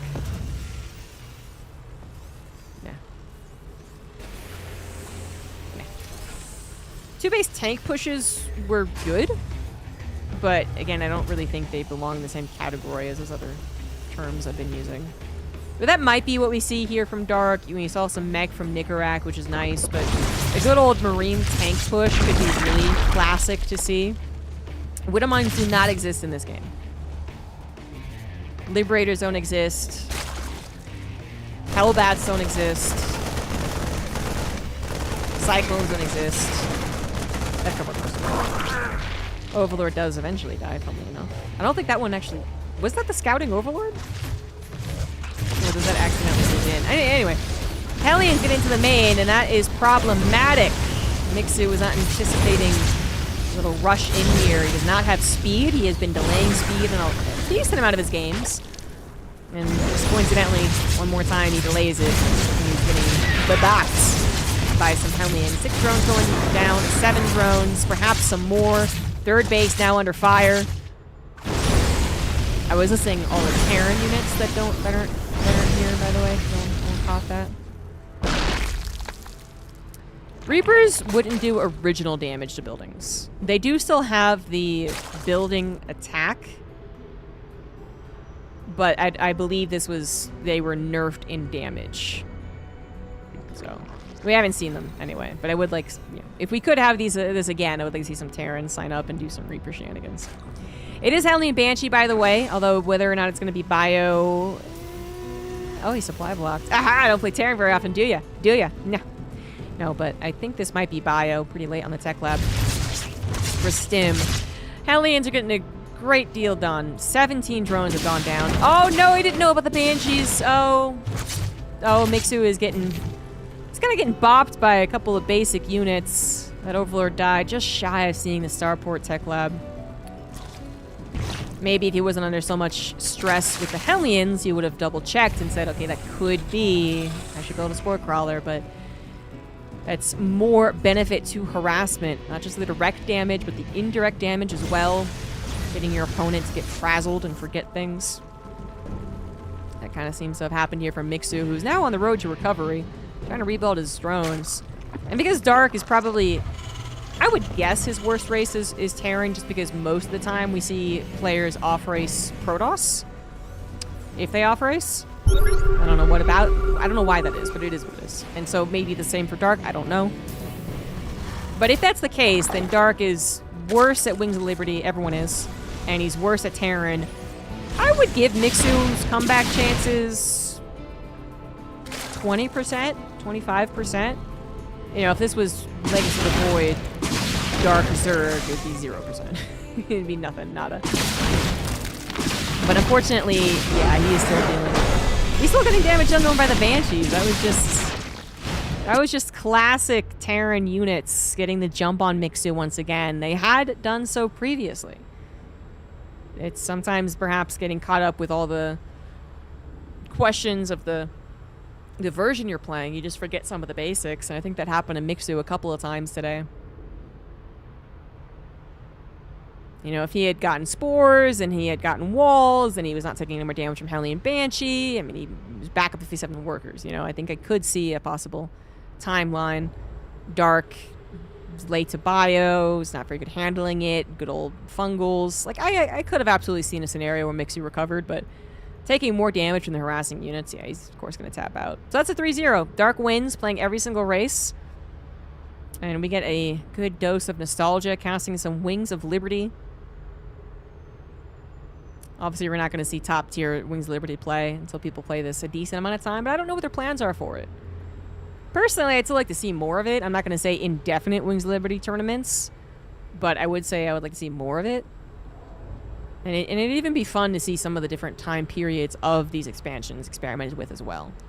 Which is never going to be a perfect science, because some things were resulting from changes. And some things were resulting from just people getting better and people experimenting, right? So you could go back to the patch where Reapers did 1 million damage to hatcheries, just because that was the patch. But you can't really go back to Wings of Liberty and say, like, stop doing Brood Infestor. That was kind of more of a, everyone figured it out and how to get to it and how to perfect it. Although the Queen buff did help with it, for sure. Anyway, you can see more. And more Terrans, too. I don't know if I'd sign up for it. I mean, starting with 6 workers sounds like a real bore. But maybe even signing up for it could be fun. If it is going to happen, it should be Monday nights. That's this is like part of kind of the Stegosaurus, Pig Stegosaurus, something, all that stuff. All those fine people putting on some weekly cups. So if you do want to catch it, that would be your best bets. They might be underneath the title of Monday Night Weeklies. No, that's TKL's one. See, I don't know what their plans are for this next one, but yeah.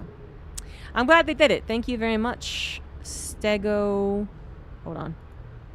Stego Cups featuring Pigosis, I think. Pig and Artosis also chipped in. So thanks to those guys. All right, GG's.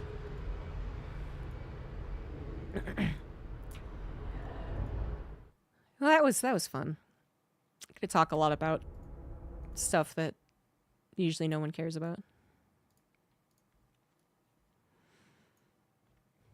But some of you are catching things that I definitely had forgotten about. I totally forgot that it was a patch patch to make the warp gate automatically change into a warp gate from a gateway.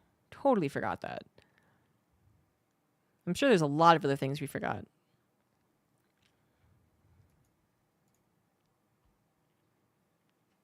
I'd like to see Heart of the Swarm, but only if it's not Swarm Host. And again, how do you stop that from happening? I don't think you can. Once that box was open, it wasn't being closed again.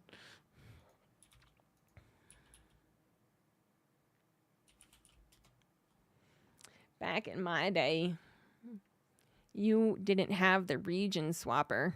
You had to buy a whole new StarCraft.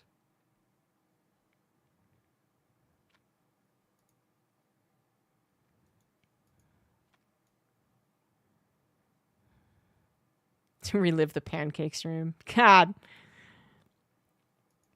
Well, you have so much time on your hands, you can go and make pancakes. And then freeze said pancakes for a certain drunk stream later.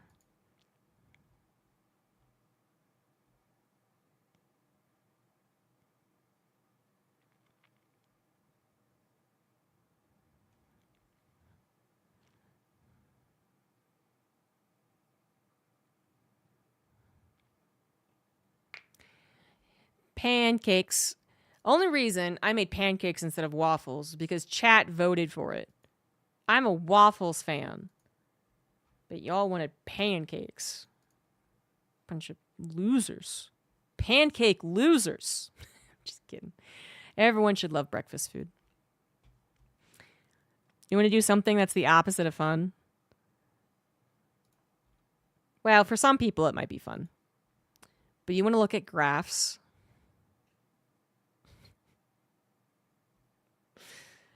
Lelouch has such good points. He's a really smart guy. But if you ever do listen to his videos, he's not terribly vivacious. And his written word, woo! That's a lot of written word. Why is someone mentioning waffles? Because I was the one mentioning waffles. I'm a waffles fan. There was initially going to address macro mechanics and the need for possible revision of their early game role. So he's talking about Chrono, Mule, Inject. CDR roots, worker saturation thread.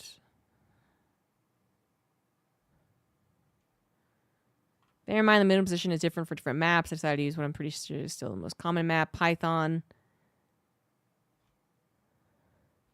So this is him perfecting worker saturation for Brood War.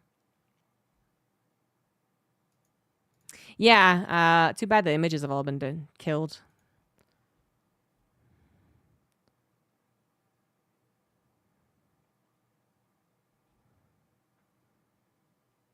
I had a feeling that distance mining from your expansion might prove to be cost effective after reaching a certain point of saturation.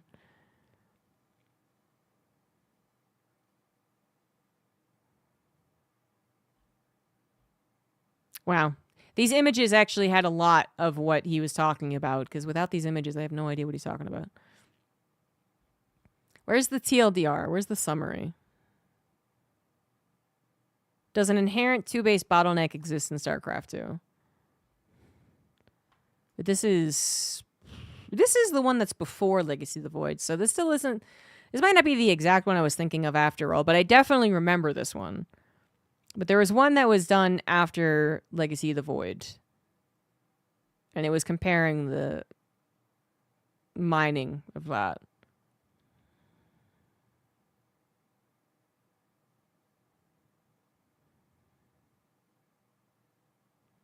The entire objective for Zerg in StarCraft 2 seems to have been reduced to recklessly rushing to a macro lead as quickly, stupidly, and foolishly as possible before the game caps the chance.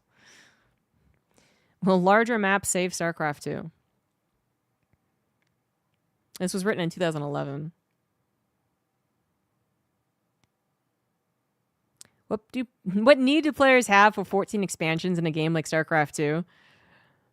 I don't know if he meant per player, but per player we're generally around 7, actually. So if he means both players combined, we're already there.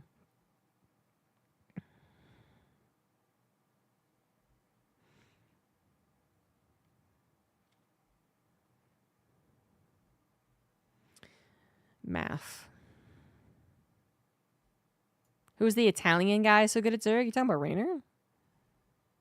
The Italian guy. Makes him sound really cool.